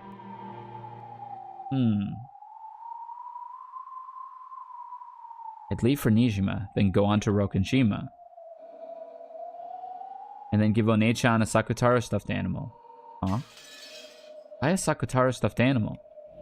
My memory of the future is all muddled. My head hurts. Hachijo said something about showing Angie something good, rose from the sofa and headed for the study desk. When she turned her back, Amakusa asked Angie, who seemed to be troubled by something, if she was okay. Hey, Amakusa, how long have I been here? You've been looking weird for a while now. What's going on? I can't remember how long I've been sitting here. まだ寝ぼけてんですかい? Are you still half asleep? そうじゃなくて。 No, that's not it. だって I mean, I was able to get an appointment with Professor Otsuki, but the publishing company never got back to me about Ito Ikukuro. 結局 So in the end, I was stuck, unable to do anything that entire day, right? は? 天草は Maxa, あの you went to go get that large black bag, didn't you? 受け取りに行ったんじゃなかったっけ？ That's right. Just before we left for Nijima, Maxa and I parted ways just one time. He said something about getting a weapon from an acquaintance of his, and he went to go get that large black bag. Wasn't that today? What am I talking about? I mean, didn't I go to Nijima, meet Captain Kawabata, and inside the bed shop? Huh? What? She's confused. どうしました？ Something wrong? Did my confusion and uncertainty make me sigh out loud? Even though Hachijo's back was to me, she slowly turned around and smiled as though she had peered into my heart. いいえ。 No, it's 何 nothing. も。 Strange memories, one that even I can't understand.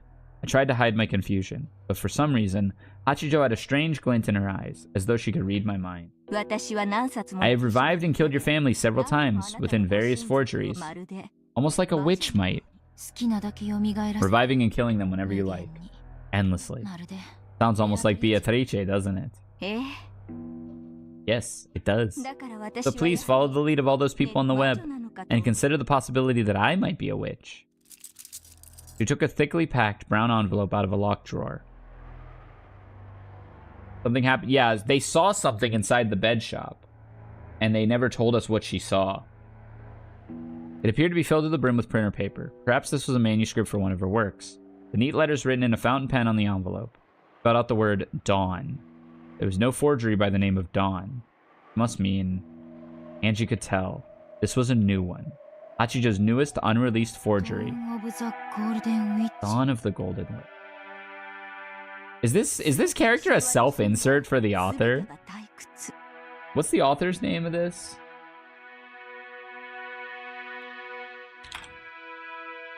Ryukishi 07.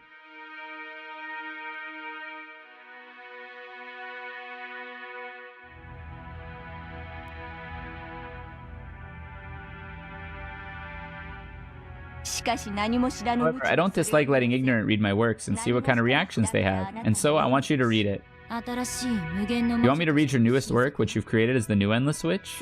Correct, child of man. Whether you resent it or admire it, you can help me forget my illness for a time. Illness. Pause. Wait. Is that actually Bern Castell, like you said? Talking about her illness of boredom? Is this Bern Castell visiting Angie to fuck with her? I wasn't going to say anything, but Garm hates this character because he thinks the same thing. Like, totally. Literally, this is a masturbatory self-insert of Ryukishi. Let's put an end to this farce, shall we? Who are you? I don't remember ever meeting you like this. I mean, she looks like an adult Bern. Yeah, you also know everything about this story, so... I just take everything you read as truth. Or you write as truth. Yes, I did try to contact Hashigo Choya, but in the end, I never got a chance to meet her. In other words, all of this is a falsehood.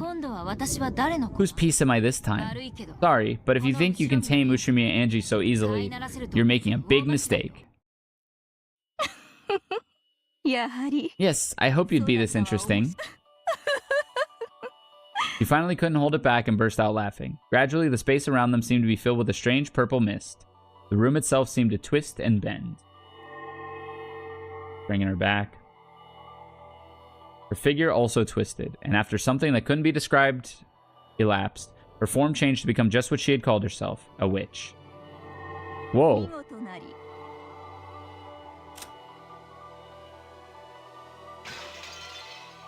She looks different. Splendid. You did well to see through my veil. Seems like I'm the type witches love to cling to. You all have that same condescending tone towards humans. I figured you were a witch right away. The novelist sitting on the sofa was nowhere to be seen. Even Angie's bodyguard, who was supposed to be around at times like this, was gone. It was only a non-human figure relaxing in a large, ornate rocking chair. I find you truly intriguing, child of man. Your charming nature is the perfect medicine for my boredom. Very well. I don't see anything charming about this, though. Why am I alive? Wasn't I killed in a pretty nasty way for breaking a rule about revealing my name? To be honest, I did doubt that those people would just let me go so easily. What kind of farce would I be forced to go along with this time? I really don't care. I'll just do whatever I can with the bounds of the role they give me, whatever I can to help Oni-chan. Of course I understand. Even if he wins, he'll never come back to me. Even so, I'll struggle on. I'll make sure Oni-chan comes back to the me of that day. No need to lose your temper. I'm not asking you to be a piece. And why did you summon me here? Don't tell me you want me to read this new story or whatever it is you've written. That's it exactly. I do not want you to be my piece. I have always been a mere observer, and I have no intention of sticking my neck out into their game. I don't get it. What is it you want from me then? Be an observer for me. An observer of the fragments Beatrice has woven. Observer? I don't really get it, but no dice. In the past, I observed the fragments through Battler's eyes. However, now that he has succeeded the position of Game Master, he is not a suitable observer. I am following this tale with true and earnest intentions. It would be such a waste to observe it through the eyes of Battler as he is now, like reading a detective novel backwards. Oni-chan is the Game Master? What on earth are you talking about? You must have no clue what it's all about. You want to know, don't you? I want to know too. What kind of tale will Battler weave now that he has taken the position of Game Master? Furthermore, I wish the search for the truth Battler reaches a part of my own mental journey. My illness affects me gravely. If I do not think, I cannot even keep my heart beating. So, you want me to read your new picture book aloud to you? You might as well interpret it that way. In exchange, you will also be able to take part in your own journey of the mind. I do believe that even you have yet to reach the truth. I think you want to continue on the journey to find that truth. I don't owe you anything. Do not push your luck. I can be lenient at times, but such cases are rare. Angie hadn't yet reached the truth either. Though she knew that the game was a little more than a toy for the amusement of these witches, she wanted it to resume so that she could follow the tale, close in on the king called the truth. I might explore the tale to find the truth for myself, but I have no obligation to read it aloud until the end for your sake. Understand? Angie was willing to read the story aloud, but she could quit at any time if this witch made her mad. She was, in effect, warning the witch not to annoy her. Of course, you call it a picture book, but to me, it's the only medicine for a fatal illness. I cannot take that medicine without you to assist me. In other words, it's a mutually beneficial arrangement. You're telling me to read you a book until you fall asleep. In exchange, you'll let me read it? Is that right? Precisely. If you are willing to accept, I shall ask you to become my reader for a time. Well, it's nice to get my own title, but all you really want me to do is read books, right? Becoming my reader means the same thing as becoming my familiar. In other words, what is done against you will be done against me. I will not permit anyone to disrupt my only interest, that being able to read the rest of Beatrice's tale. I will not let Baron Castell, Lambda Delta, or even Beatrice herself force anything upon you. This witch, who seemed to have almost a divine quality to her, spoke both quietly and forcefully. There was no threat in her words. However, even so, it was clear that she was on a different level than Baron Castell and the other witches, and not at all to be taken lightly. So you offer me protection if I agree to read your book? Of course. What I want is for you to read aloud to me. I will not spare any who attempt to stand in the way of that. My attitude seems arrogant to you. Allow me to apologize, child of man. It may not seem so, but I am speaking to you with the utmost respect. Yeah, probably. Even that witch-like style of speech feels like it's gotta be the most respectful thing you've said in the last few hundred years. When you're reading a book, do you tell it thank you very much before flipping through the pages? I guess it is like that. I understand. Just by agreeing to have a conversation with Angie, she was showing an incredible amount of respect and willingness to compromise. Angie shrugged, but she also nodded to show her consent. Sure. I'll be your reader. I get that you showed a ton of respect just by asking my consent first. You understand well, child of man. My name's Angie, not child of man. Very well. As proof of my respect for you, I will acknowledge your name. For her, acknowledging human names was like acknowledging the names of all the leaves scattered across the ground. though her acknowledging Angie's was a miracle. No, it was immensely good fortune. これよりそな From た this point forth, Ushumiya Angie will serve as reader and Miko to the witch of theater going, Featherine Augustus Aurora. 読者に人数 Featherine. Heard that name before. Is that like someone's tag, probably?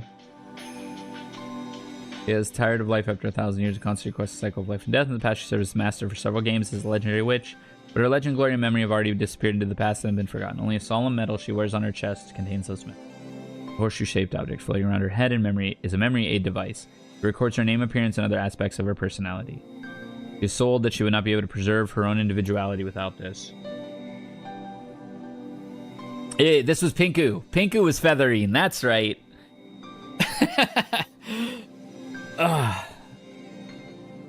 Yeah.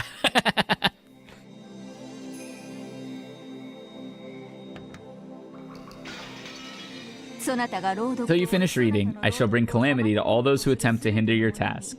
When the witch of theater goading when the witch of throat goading Feathery spoke this, Angie was wrapped in a bright light. Angie didn't feel any particular change herself, but she definitely had been given something that only non-humans could sense. It signified that from this point forward, Angie would be the witch of theater-going subject. That didn't mean that Angie would gain some sort of special power, but at the very least, it probably meant that anyone wanting to cause her harm would first have to take on Featherine herself. Your name is pretty long. Sounds like some Roman person from the history books. What should I call you?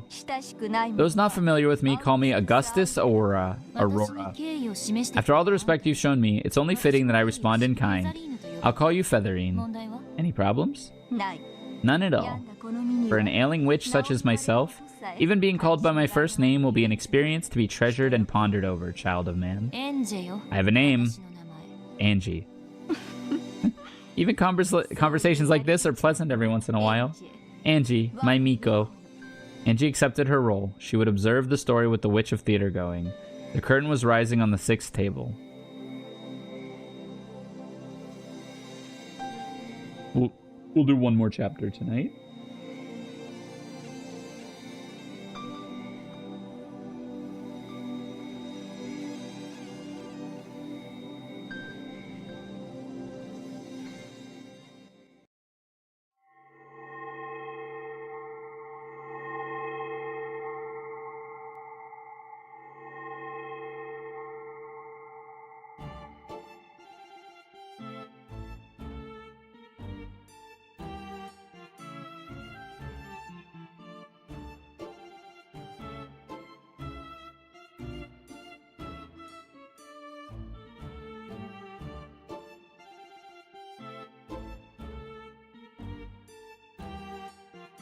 Give me 1 second and I'll start this chapter. Banger.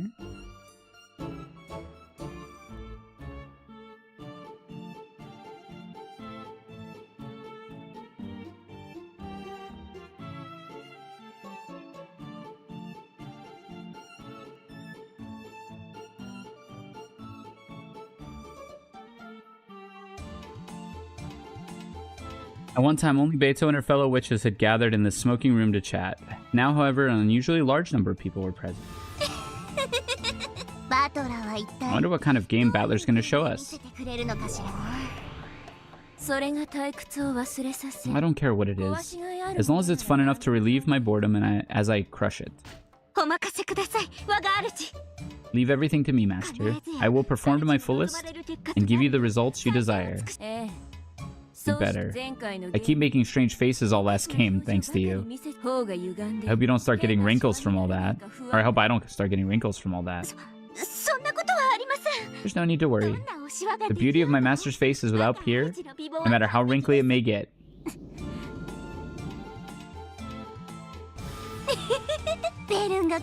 It's rare to see Bern in such high spirits. Beto's game board really is something else. How sad it is that the master of this game board is no longer with us. A tiger dies and leaves behind its hide. Looks like Beto died and left behind her game. Even though chess still exists, no one knows the name of the person who invented it. Is that true? Oh, you're right. Poor inventors. Come to think of it, Battler really has kept us waiting, hasn't he? Is he still setting up the 6th game? Gertrude, how have Lord Battler's preparations progressed? Please, allow me to speak. Know that he will be finished very soon. If he's kept us waiting this long, he must be pretty confident in his plan. He really humiliated me in front of my master last time. I'll defeat him no matter what it takes. And you in particular. Make sure you don't screw up again. I will meet the challenge with all of my strength. The previous game master, Lambda Delta, had confirmed that Battler understood everything about Beato's game. However, in order to prove it, Battler would have to run this game by himself and carry it through to completion. In other words, if Erika could crush the game of Battler's, she would, in effect, wipe away all the dishonor of the last game. Though Erika was chomping at the bit to get started, it was taking Battler quite some time to show himself. Ooh. That time, a swarm of gold butterflies popped into existence and took human form. From the shape of that familiar dress, everyone immediately recognized who it was. Oh. Interesting, it's Beato. Oh look, it's Beatrice. And I thought you died and disappeared last time. The one who died last time was Beatrice the player. This is probably just a piece. Battler's piece. If she is a piece, even if she is a piece, it does not change the fact that it is her. Beatrice gave an elegant curtsy as she appeared. The humble entrance was vastly different from her usual high-pitched laugh. That made the long-awaited start of the 6th game feel even more ominous than it otherwise would have. Father will be here very soon. I ask that you wait for just a short while longer. Father. Father? The heck? Is that the new spin this time? Not only had Beato started talking in an unusually polite manner, he had also used the word father, presumably referring to Battler. For an instant, everyone was stunned into silence. But they quickly realized that this was setting up some kind of theme, and they grinned. Battler's cooking something. Beato wasn't the type who couldn't keep this kind of act up for long. It would probably fall apart in a few seconds, leaving her cackling rudely at everyone. Erika, who was itching for a fight, went for Beato almost at once. I can't believe that incompetent Battler reached the truth of your game. I'm sure Father understands it quite deeply. He really is good at that sort of thing. Father. Still, you're pretty lucky. If Battler hadn't become the game master, you wouldn't have revived again. You've really got the luck of the devil, don't you? The luck of the devil? Well, either way, I'm gonna pay you back in full for last time. You're just one of Battler's delusions. So I'll erase every part of you and knock you down into the abyss of oblivion. I too cannot allow such an easy victory. I, look forward to having a good, clean fight. By this point, everyone realized that something weird was going on. There was no doubt that the face, the dress, and the hair were all Beatrice's. However, her expression was different. Even though she had Beato's face, Beato would never show anyone an expression like that. Who are you? There was a heavy silence. Lambda Delta spoke for everyone there. At first, Beato had worn a smiling yet blank expression. However, when she realized that the mood had gone suddenly stiff, her expression finally darkened, and she hung her head. Who are you? You appear to be Lady Beatrice, but are you not? Even Delano was forced to ask, despite the rudeness of the question. That was how much this woman, who appeared to be Beato, was not. Am I somehow different from the Beatrice everyone was expecting? What are you talking about? Wait a second. Don't tell me you have amnesia or something. Ah. The Beatrice farm is real. I do think my thought that Kinzo was having multiple Beatrices through Fukuian House is correct. And this is a Beatrice who's trying to live up to her predecessor, right? Kinzo would tell the Beatrices, This is who you are. You are Beatrice, the Golden Witch. You'll grow up to be so powerful. And they always had to live up to this expectation as they were raised again. However, I will study hard in order to become the Beatrice you all expect. Exactly. And this is Battler's creation, and Battler knows the truth now. Beto, I thought I told you to stay in your room. Battler's voice came out of nowhere. His tone was very slightly cold. Beto's expression looked like that of a young girl being scolded.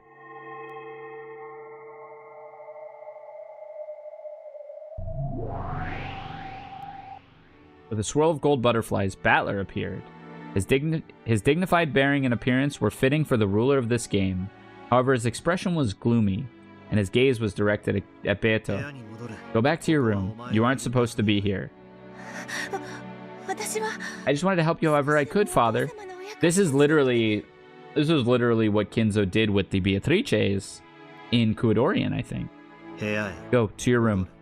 He spoke both softly and forcefully, which her calling him father means Kinzo may have fathered the children through Kuodorian that were to be the future Betos. Battler didn't leave her any room for debate. Beto hung her head and curtsied as she prepared to leave the room. Also, yes, what is it, Father? My name is Battler. Never call me by a different name again. Yes. Didn't we have a theory that Battler is Kinzo? Nothing concrete, but there's a couple things that make that a little more difficult. Now, Battler could be Ushiromiya Kinzo II, born of Kinzo. I did say that that might be a thing where Battler is actually Kinzo's son and not Kinzo's grandson. And he was born of perhaps a woman at Kuodorian, or perhaps a woman elsewhere. And Beatrice might also have been born of Kinzo. So they might actually be brother and sister. Battler and Beato might be brother and sister. Born of Kinzo and some mystery woman. And then Battler... Again, I don't know if there's any like way to write Battler with like the kanji or the katakana of Kinzo. Right? Like that would actually be kind of cool if that were the case.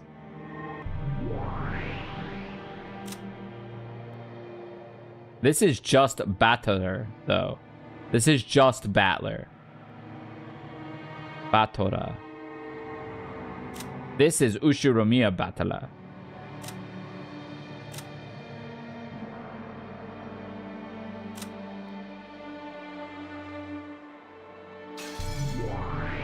So it's probably a different being. Now, Kinzo, could Kinzo have been known as Battler in a previous part of his life? Maybe. This is the first part of the tale that Battler is the game master. The witches had all assumed that he'd come forward with some flashy big developments. This was all completely unexpected to them. Their mouths were still hanging open. This is a pretty weird take on it. Pardon me. Please forget what you saw just now.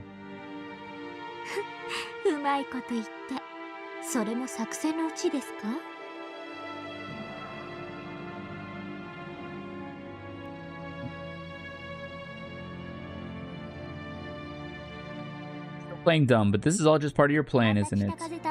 You're scheming to give us the wrong impression, like another North Wind and the Sun strategy, aren't you? Is there something wrong? Don't worry about it. It has nothing to do with you people. I see. Guess it doesn't matter then. Okay, Battler, start up a new game right away. You've kept us waiting so long. It's gotten totally boring. Sure. Let's start the 6th game. Erica, and you too, Brencastel. This will be my tale. Proof that I've reached Beatrice's truth. Lambda Delta, please watch this game until the end, as a former game master. Sure, looking forward to it. What's the title? Dawn. As in, the dawn of the Golden Witch. Sure, if we're talking about a winter sun that goes below the horizon right away. Of course, my master. I'll drag it back down for you. At least your naming sense is good, though. Battler, I'll give you that much. I'm glad you like it. Then let's get started. The 6th game will now begin. Battler solemnly announced the start of the game, compared to his fired-up attitude at the end of the previous game, where he and Erica had sworn to settle everything next time. He was extremely quiet now.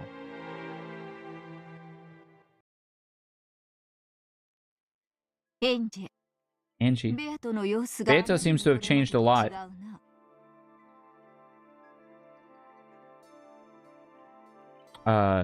Has changed a lot since we last saw her. I'm surprised too. I don't have a clue what's going on. I don't even get why Beato's alive in the first place.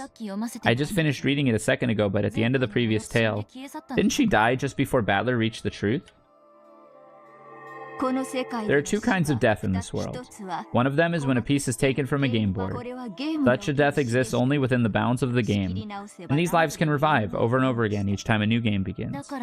That's why the witches are so merciless when it comes to taking those lives. For the witch players, the lives of those characters who appear on the game board are no different from pieces on a chessboard that other pieces get to take. After all, those pieces will be set up again when the next game starts.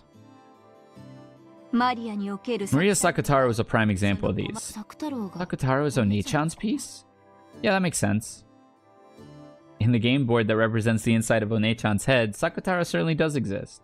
And it's a piece that always stays by her side, though he's nothing more than a stuffed animal in the real world. On Oni-chan's game board, he's no less a piece than any other. But I wonder, if he were a piece in the witch's game, it should be possible to revive him easily, right? But One-chan wasn't able to revive Sakutaro in her world. That's because she lost that completely unique stuffed animal that was his vessel. Because of this, the conditions for the piece's existence were violated, and it became impossible to revive him on Maria's game board. The only reason you were able to revive Sakutaro on the game board was because you once again satisfied the conditions for his existence, correct? True. Maria One-chan was only unable to revive him because she had lost the stuffed animal that was his vessel. If, like the rest of my family on Beito's game board, she hadn't needed a vessel for him, she would have been able to revive him as often as she wanted. Good evening, and who is this shrine maiden looking lady? This is, Featherine. And she is also a witch. And essentially, she and Angie are watching the game. This is just a device. Because Battler is the game master, we can't look at the game through Battler's eyes now. So we have to look at it through a third party's eyes. That's what these exist for. I get it. It makes sense that Sakutaro was One-chan's piece. At least, as long as his vessel was okay, he could have been revived over and over again. Correct? As long as his vessel is safe, he can be revived over and over again. As long as his vessel is safe, he can be revived over and over again. That's important. That's what the life of a piece is like. That's the first kind of death in this world. What's the second? That's the death of beings outside the game board. To continue with the Sakutaro example, this would be like Maria's death. You mean, not her death as a piece, but the death of the real One-chan, right? Not necessarily. Loss of interest or concern would have the same effect. When Maria outgrows playing with stuffed animals, Maria the game player will die. As quick as easy as turning off the switch on a TV when you get bored of it. I see. In that case, Beato the player completely gave up on winning during the last game, so she died and vanished. Which means, if Beato ever comes back, thinking she's got a chance of defeating Oni-chan, that'll mean she's come back to life, right? Logically, that is true. It's the same for humans, witches, and even gods. If they lose interest and concern, they can die at any time. And if they regain that interest, they can revive at any time. However, though the concept of time does not exist in the world of gods, they can revive whenever they want, time shoots by like an arrow in the human world, and it isn't so easy there. That's true. Skipping school for one day might not be a problem, but if you skip for 3 days in a row, it'd be really hard to convince yourself to go back. And what if that stretched out for a month, a year, a decade, or 1,000 years, like in the world of witches? I see. If you skip class for that long, it'd mean your death socially. After being dead that long, not only would you be unable to catch up on all your missed work, you'd also lose any motivation you might have when you left. So, even though you'd be alive, it'd be fair to say that you died. You would never again be able to regain the self that you once were. It would never come back to life. Beato lost any chance or hope of winning. Even though she knew this, she pretended not to and kept on fighting for many, many games. The Beto will not return. Her hopes were crushed. She spent all of the willpower that she might have used to regain the will to fight. Therefore, that Beatrice will never revive again. Whoa. That's disheartening. No. She has to come back. That Beto, who just sat around with the whole time with empty eyes in the 5th game, must have been her corpse. Because if I know literature, and I mildly know literature, something's gonna crush that red truth, right? Like, think of the wowza moment when Beatrice does revive, and even though it was said in red, she would never revive again.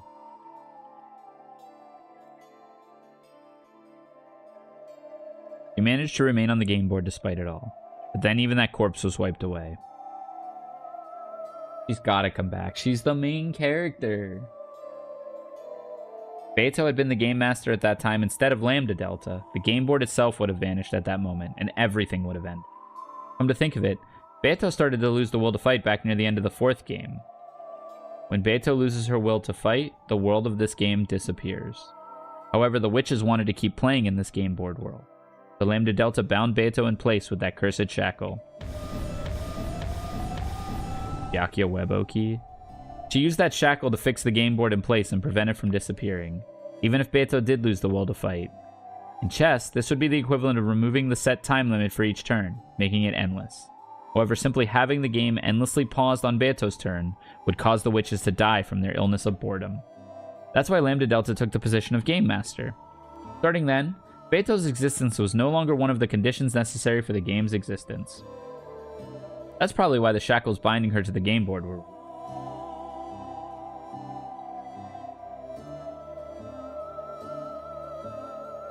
And that explains why she disappeared in the 5th game.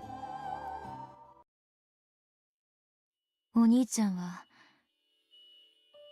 So, when Oni-chan managed to reach the truth, it was the one game too late for him to tell Beto about it. 第5のゲームなどラムダデルタの慈悲だ The 5th game was a form of charity on Lambda Delta's part.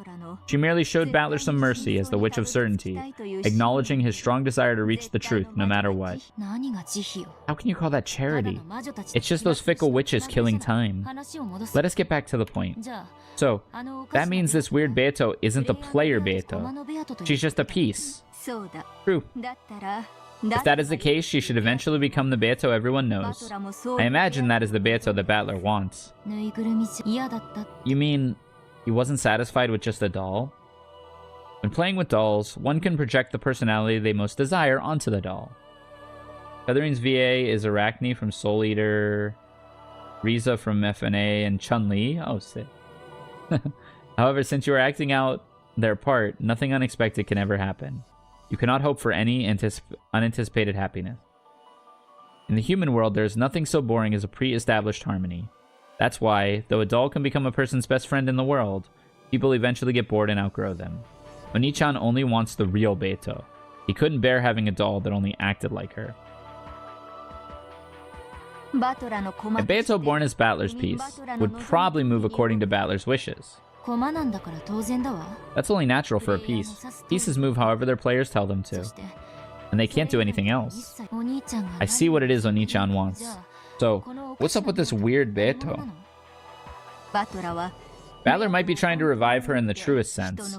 That is the never-dying dream held by children of man. あんたは You just used the red to say that wasn't possible. あのベアトが蘇る That Beto will never しか revive. しもう一度 However, that doesn't mean it is impossible for 不可能では Beto な to い be born again. 忘れたか Have you forgotten? 第一の I ゲーム believe that Baron Castell herself revealed ベンガステ Beto's true form at the end of the ベアトの first game. 正体をか思い出したわ Now I remember. ルールが具現化 She した said something about how Beto exists as an incarnation of a rule. そのルールと Information began to be accumulated based around that 最 rule. 終的 And に in the end, it took the form of the witch known as Beatrice. それを再び If that pattern followed once more, 同じ the same Beatrice will be born again. それをもって And perhaps one could call that a resurrection. つまり In other words, that weird Beto is Beto in an egg, or maybe a chick. That interpretation is probably accurate. In short, This Beto is a chick who might grow to become the Beto. And that means that pure and lovable kid will eventually grow into that screwed up, crazy witch. In other words, that Beto is a baby version of the Beto we all know. But just like how no person is born evil, the newborn Beto isn't evil either. Even though she really is a different person, if you measure her by her root, perhaps her soul, then maybe you could really call this a resurrection. However, this reality can't possibly be easy to accept.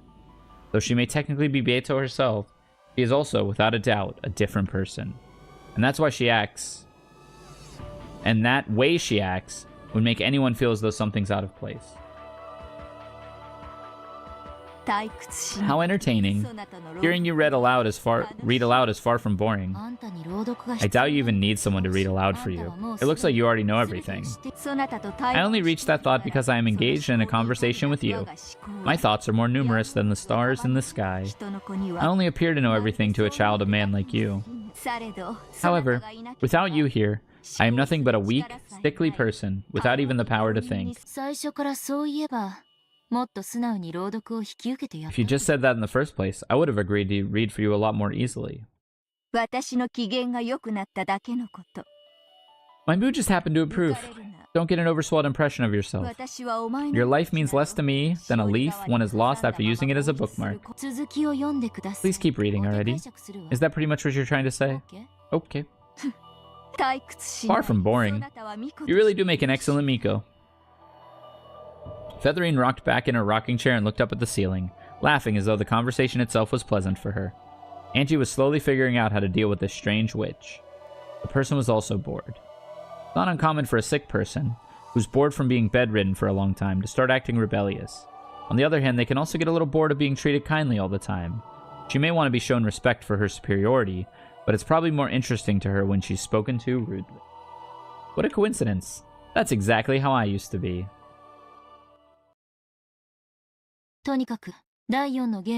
Anyway, from what we learned in the fourth game, there's no doubt that there's been some kind of antagonism between Beto and Oni-chan in the past. Learning about this Beto might give us a key to finding the truth. It does seem so. It has caught my interest as well. Let's read her tale too. Sure, as you wish, my master. When Angie raised her hands like a conductor, the bookshelves in this bizarre study responded. Once again, several books floated out and began to swirl around Angie.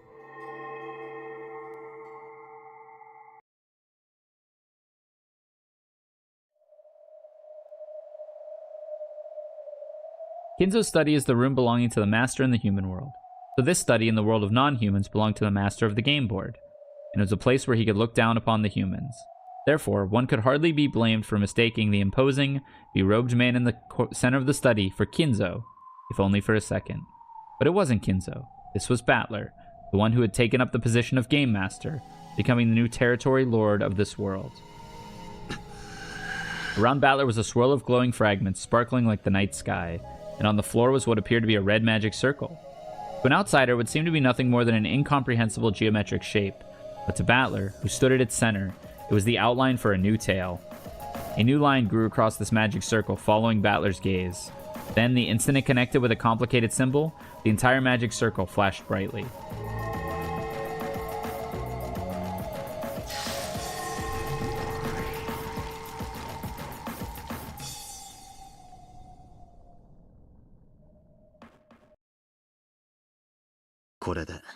So, how does it look? It is splendid, Master. The sixth game is complete. Battler wiped his forehead and finally relaxed. Genji, who was standing behind and watching over his every move, nodded deeply in response. I always thought being a game master meant you could make the tale however you want, but this is seriously harder than I thought. You must write up multiple tales and make the inner and outer sides of the story match.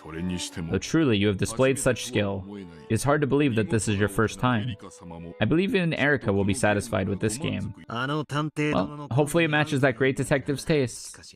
Still, I've got to honestly respect Beto now. I can hardly believe that she managed to make tales that complicated and do it so easily. Easily? Far from it. Beatrice also worried and worried, racking her brain over various contradictions each time she created a tale. She was constantly battling with logic errors. Logic errors? That is when two sides of the tale do not meet, creating a contradiction. When this happens, it becomes a fatal violation of the rules, known as a logic error, and the game board will immediately collapse and be destroyed. It is the greatest and worst form of error that the witch side can make, and one which must always be avoided. Calling it now, Battler ends this game by making a logic error to collapse the game board in a Kinzo-esque 1 in a million gambit, because no magic happens without risk. So Beato got close to bumping into those many times in her games. We fought with them every time she created a game. I believe it grew more difficult for her as she became more and more formidable an opponent. So, do you think this game I've made is good enough to show her? Yes, of course. Beato hasn't woken up yet, has she?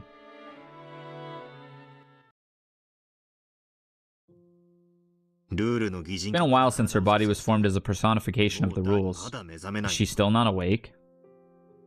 After remaining silent for a while longer, Genji answered. You woke up 3 days ago. You were concentrating on the construction of the 6th game, so I decided to wait before telling you. My sincerest apologies. Oh, really? Yeah, I'll bet she's still all drowsy after sleeping so long. I really wanted to show her my game. No, it's more than that. I have to show her. I need to tell her that I've understood everything. Battler's face broke into a smile. There was no trace in his expression of the hatred he had once towards Beto for murdering his family. In a way, that was the final riddle of the 5th game. Yes, when Battler reached the truth, there was a great change in his impression of Beto. So, should we assume that there really was something between them? And that he forgot all about it?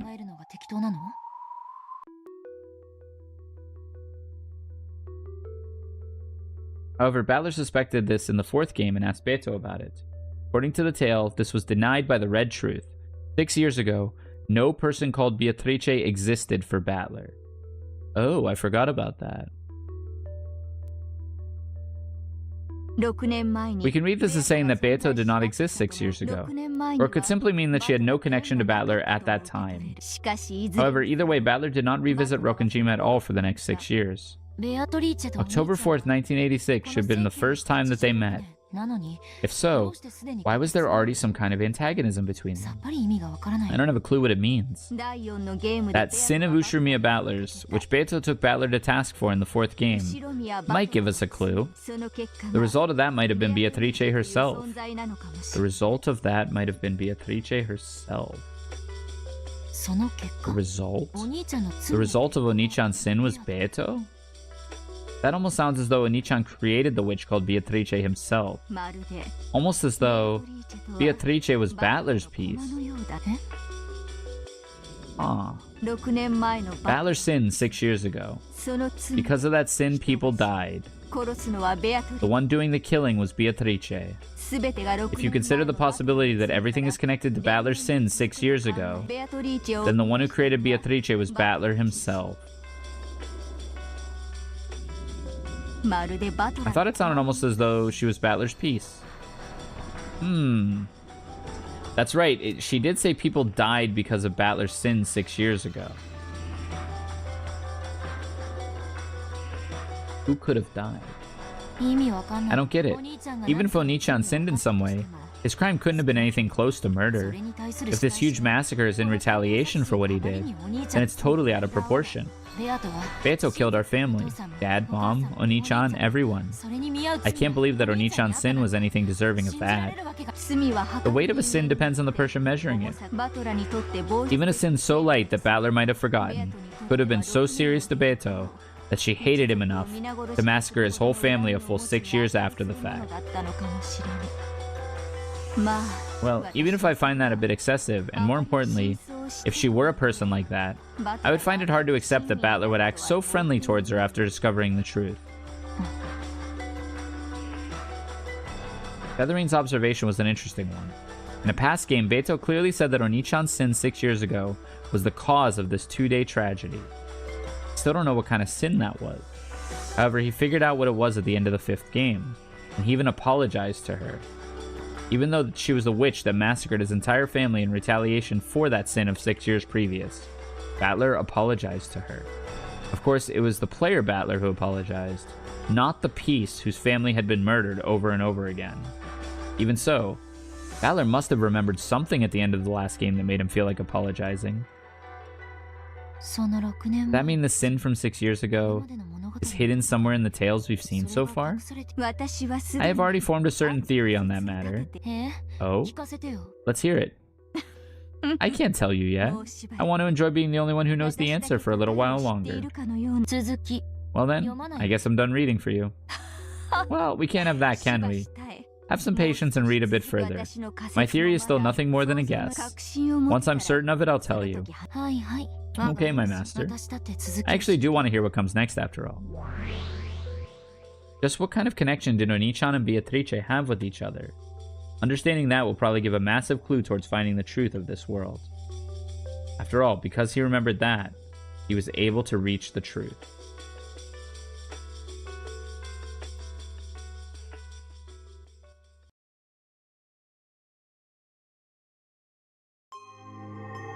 Beatrice! Beatrice.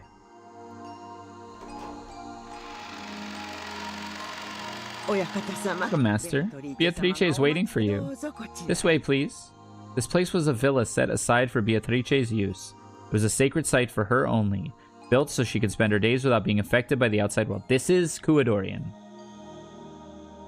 My heart began to race. I'm so glad that she was able to revive, and that everything's okay. Beato is a personification of the rules. So even though she was destroyed once, it is possible for her to be reborn again. Battler had quickly succeeded in reviving Beato's body, but he'd had trouble summoning her soul back. However, during the time he'd spent immersed in the creation of the 6 games, she had woken up, and this had happened 3 days ago. Battler let himself be led into the dining hall. The dining hall had been set up for his and Beatrice's use.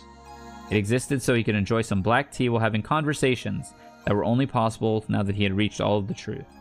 I wanted to tell her. I want to tell Beato that I found the truth.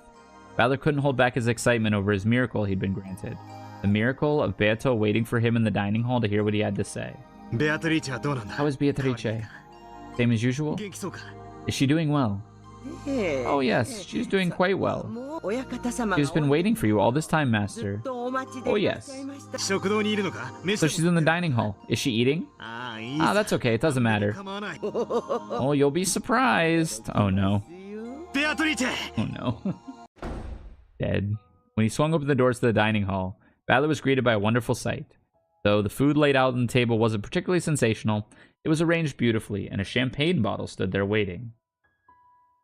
Then the person clad in the familiar dress with the beautiful golden hair bowed deeply in greeting. Beatrice, you have my sincerest gratitude for giving me this form. The new witch, who was revived from the rules. She has not lived 1,000 years, and her behavior is vastly different from how it was. She's a witch who doesn't even know how to use magic. However, she has no fear of magic circles or spider webs. It's almost as though she's just a human. She's attached to Battler and makes it her goal to do whatever she can for him.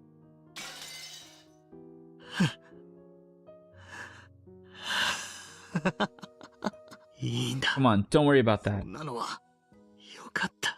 So glad. Beato. Battler rushed up to Beatrice and hugged her tightly, just to make sure her body wasn't mist or an illusion. I solved your riddle for you. But then, before I could tell you about it, you went and disappeared. I'm right here. I will not disappear. It's okay. You could stop talking like that. I'm not going to ask you for anything in return. Anyway, I want to apologize, and I want to talk with you. I don't even know where I should start. You've done nothing you need to apologize for, Father. I'm just glad to be of service to you. Beatrice was born for your sake, Father. Please, let me support you. And Father, congratulations on completing the 6th game. I told you, stop talking like that. You're creeping me out. Did you find this style of speech displeasing? Please forgive my rudeness. Well, I don't find it displeasing, but it's not like you. I guess I like the way you usually talk best. Beto smiled vaguely. To Battler, it probably looked as though they were both smiling at the unusual way she was talking.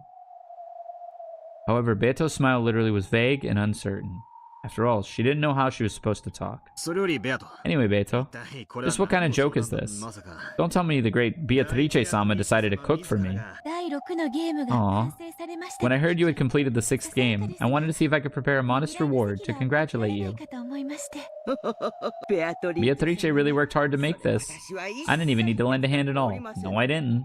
The food set on the table really was modest and inexpertly made.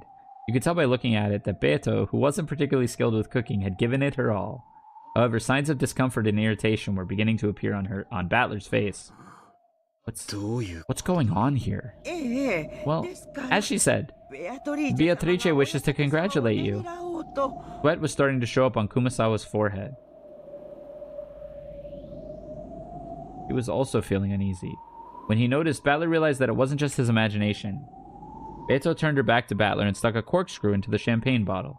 He then showed it to お Battler. 父様。 Father, congratulations on the 6th game. 必ずや宿敵。 In the hopes that you will prove victorious over your longtime rival, これを Furudo Erica. Pop. When presented with a champagne bottle and a sound like that, anyone would think that the cork had been pulled out. This is like Kuodori and Beatrice. Soma. However, it wasn't the cork, it was the bottom of the bottle. High-quality champagne that Beto had procured splashed all over the floor in her dress. Then the same sound repeated several more times. Each time, one of the plates or food on the table was knocked into the air. お父様。 Father, お気に召しませんで Do you した。 find the food displeasing? お前は Who are you? う I am Beatrice. お父様の I was born for your sake, father. 違う That's not right. He's acting a lot like Kinzo. That's not right, huh? こいつは誰だ Who is this?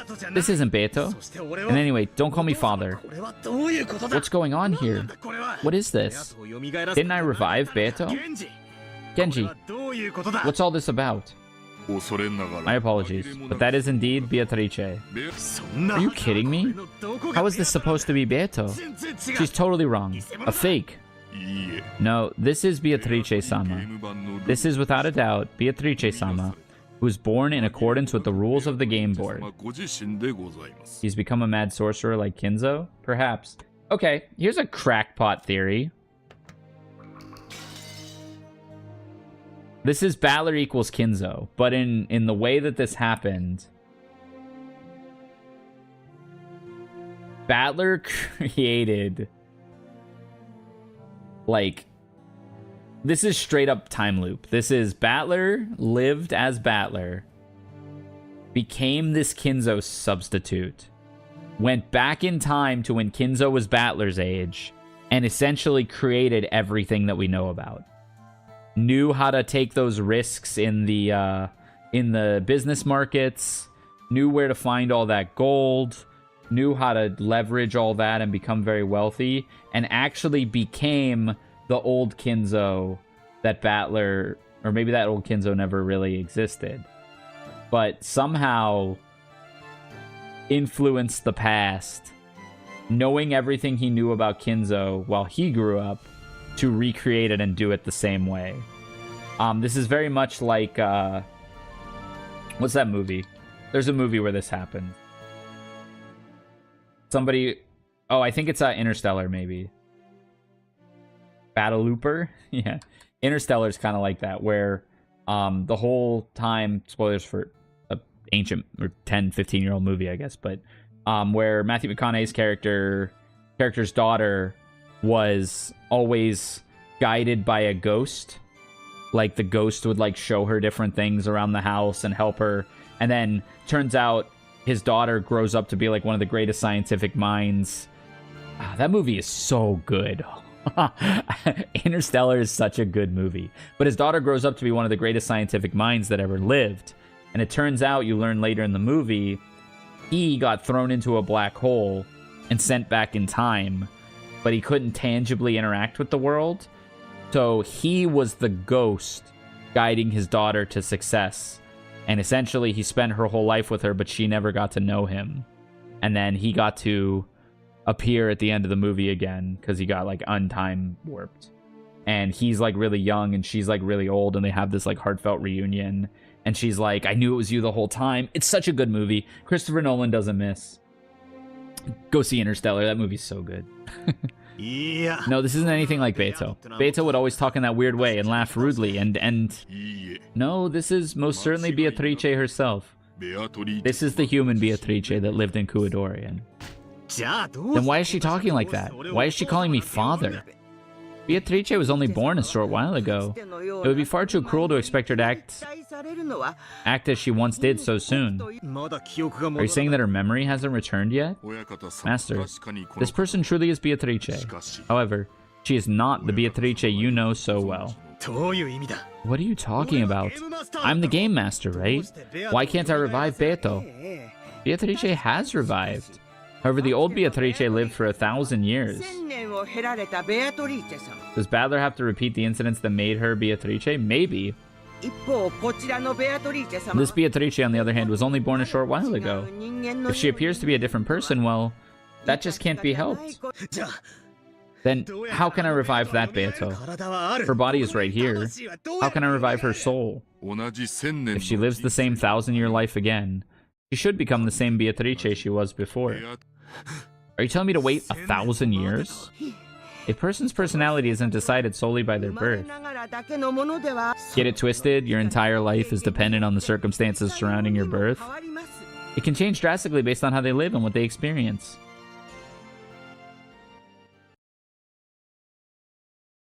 Yeah, we need time. We need time. You understand? Even though she is the same Beto, she is not the same. I get it. Even if you had two of the exact same person, they could change enormously depending on their upbringing. Two battlers. Even though they might both be the same human to start with, their upbringing could change them so much that they effectively become two completely different people. Usually we use the term person to refer to a person, not their personality. However, since humans recognize a person by their personality, those two might as well be different people from a human perspective. That's so true. If that tragedy 12 years ago hadn't happened, this little lady of ours might have been a cute girl who could smile without looking weird. That's rude. I'm plenty cute as is. I understand. If personality is what makes a person in our eyes, you could probably say that a second personality represents a different person entirely, even if it inhabits the same flesh body. Interesting. At the very least, I'm a completely different person than I used to be 12 years ago. And if my family had come home 12 years ago, then that Angie that resulted would surely be a completely different person from me. Even a single human can become a different person. In fact, depending on their upbringing and endless possibilities, they can become an endless number of different people. So just because this Beto is Beto, that's no guarantee that she'll become the Beto that Oni-chan knows so well. And on top of that, Beatrice is a witch who lived 1,000 years. People can die and be reborn in just 3 days. 1,000 years is such a huge amount of time. Seems you're quite a skilled reader. For most of my readers, it would be necessary to spend several hundred pages to explain how a single person can become different people, depending on their upbringing and time. Don't underestimate your readers. We aren't just reading. We read and we think. This is so masturbatory, dude. If I make 100 people read it, about 90 will be able to. However, only 50 will actually understand what it means, and not even 20 will actually think beyond that. And all I ask is that they think it over a bit. Nothing more than that. However, it seems you are one of those precious 20 readers. That's why I invited you here. It was seriously hard to like this Hachijo Toya person. Tell me about it.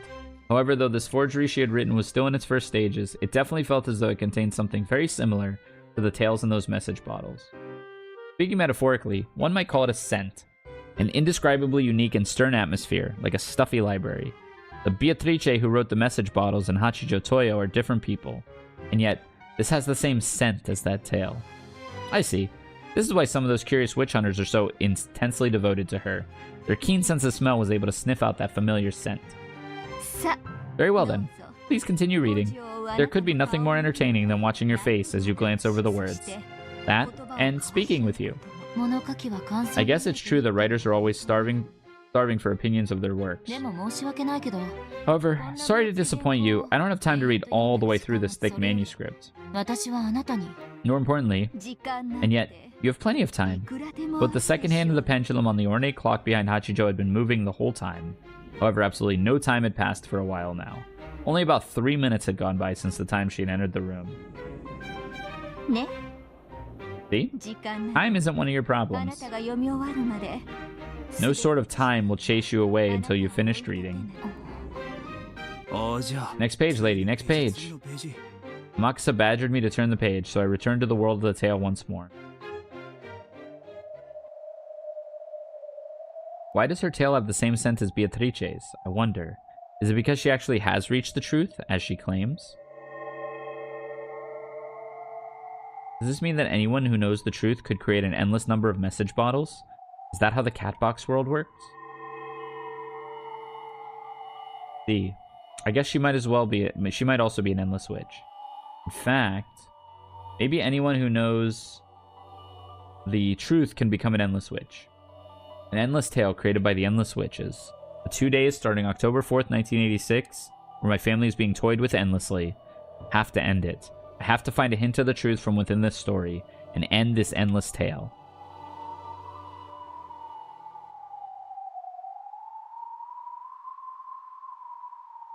What どうだ、ベアト What do you think, Beto? 俺の作った How's the sixth game I've 第 made? 六のゲームは Whoa. まあ Well, you're not the type to give me an honest compliment せい anyways. ぜ You'd probably say something more い like, 無能なりにそこ not bad for an incompetent fool like you. 無能なりにそこそこ頑張ったではないか。 Oh?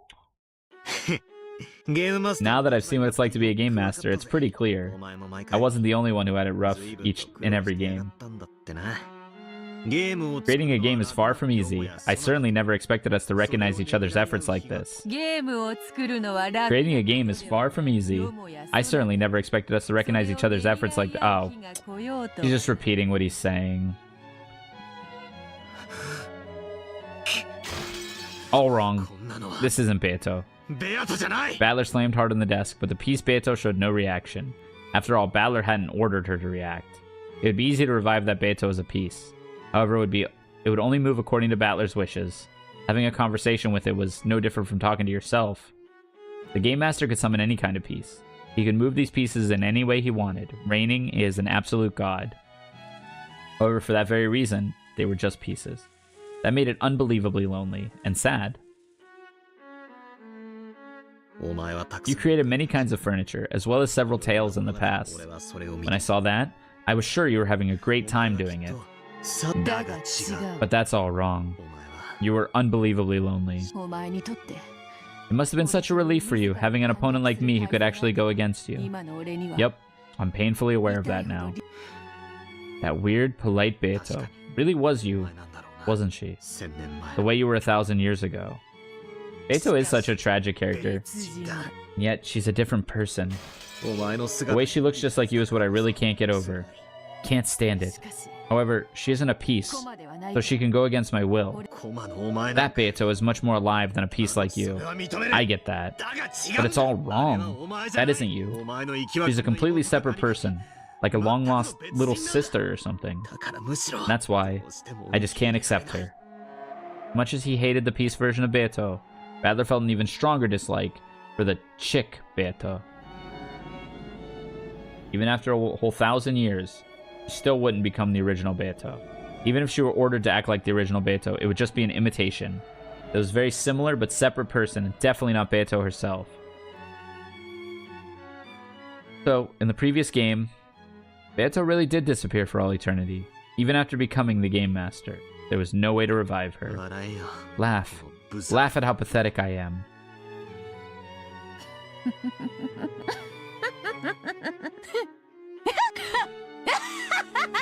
Close. Just give it a rest already. You're just an illusion who won't laugh unless I order it. And who can't even continue to laugh unless I keep on ordering it. Just disappear.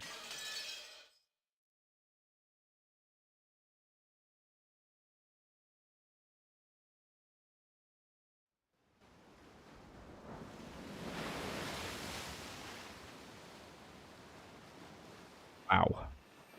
Lot to digest here.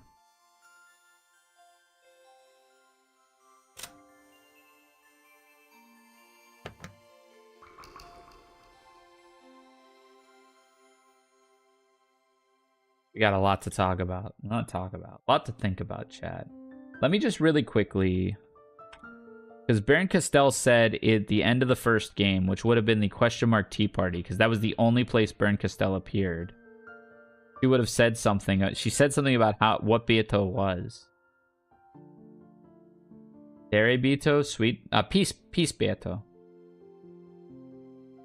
Let me look.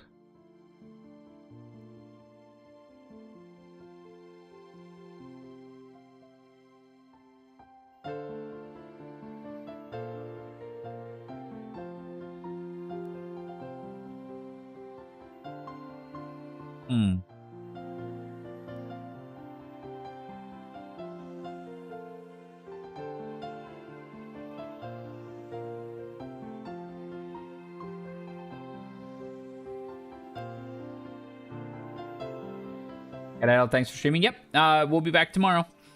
More Umineko tomorrow. We're gonna get in there. Same time.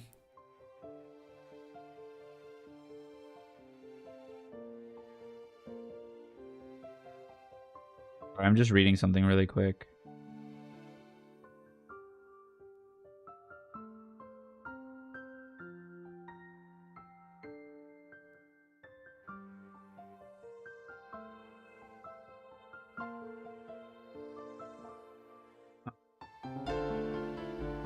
I read. Yeah, not a whole lot in that first part. Okay, we'll raid out. Yeah, I'll be back tomorrow with more Umineko. About 8:30 as well. We'll do a couple more chapters. Got a lot to power through before Climax. We'll see how far I can get. And, yeah, let's find someone to raid to.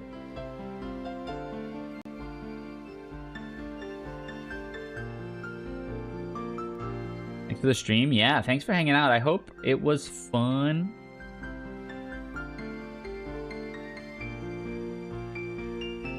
Do.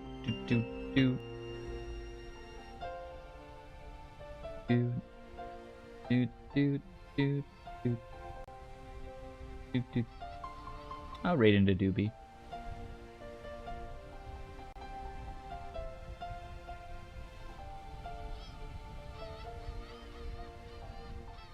Bye. Be good to one another. Make good choices. Stay safe. Love ya. Bye.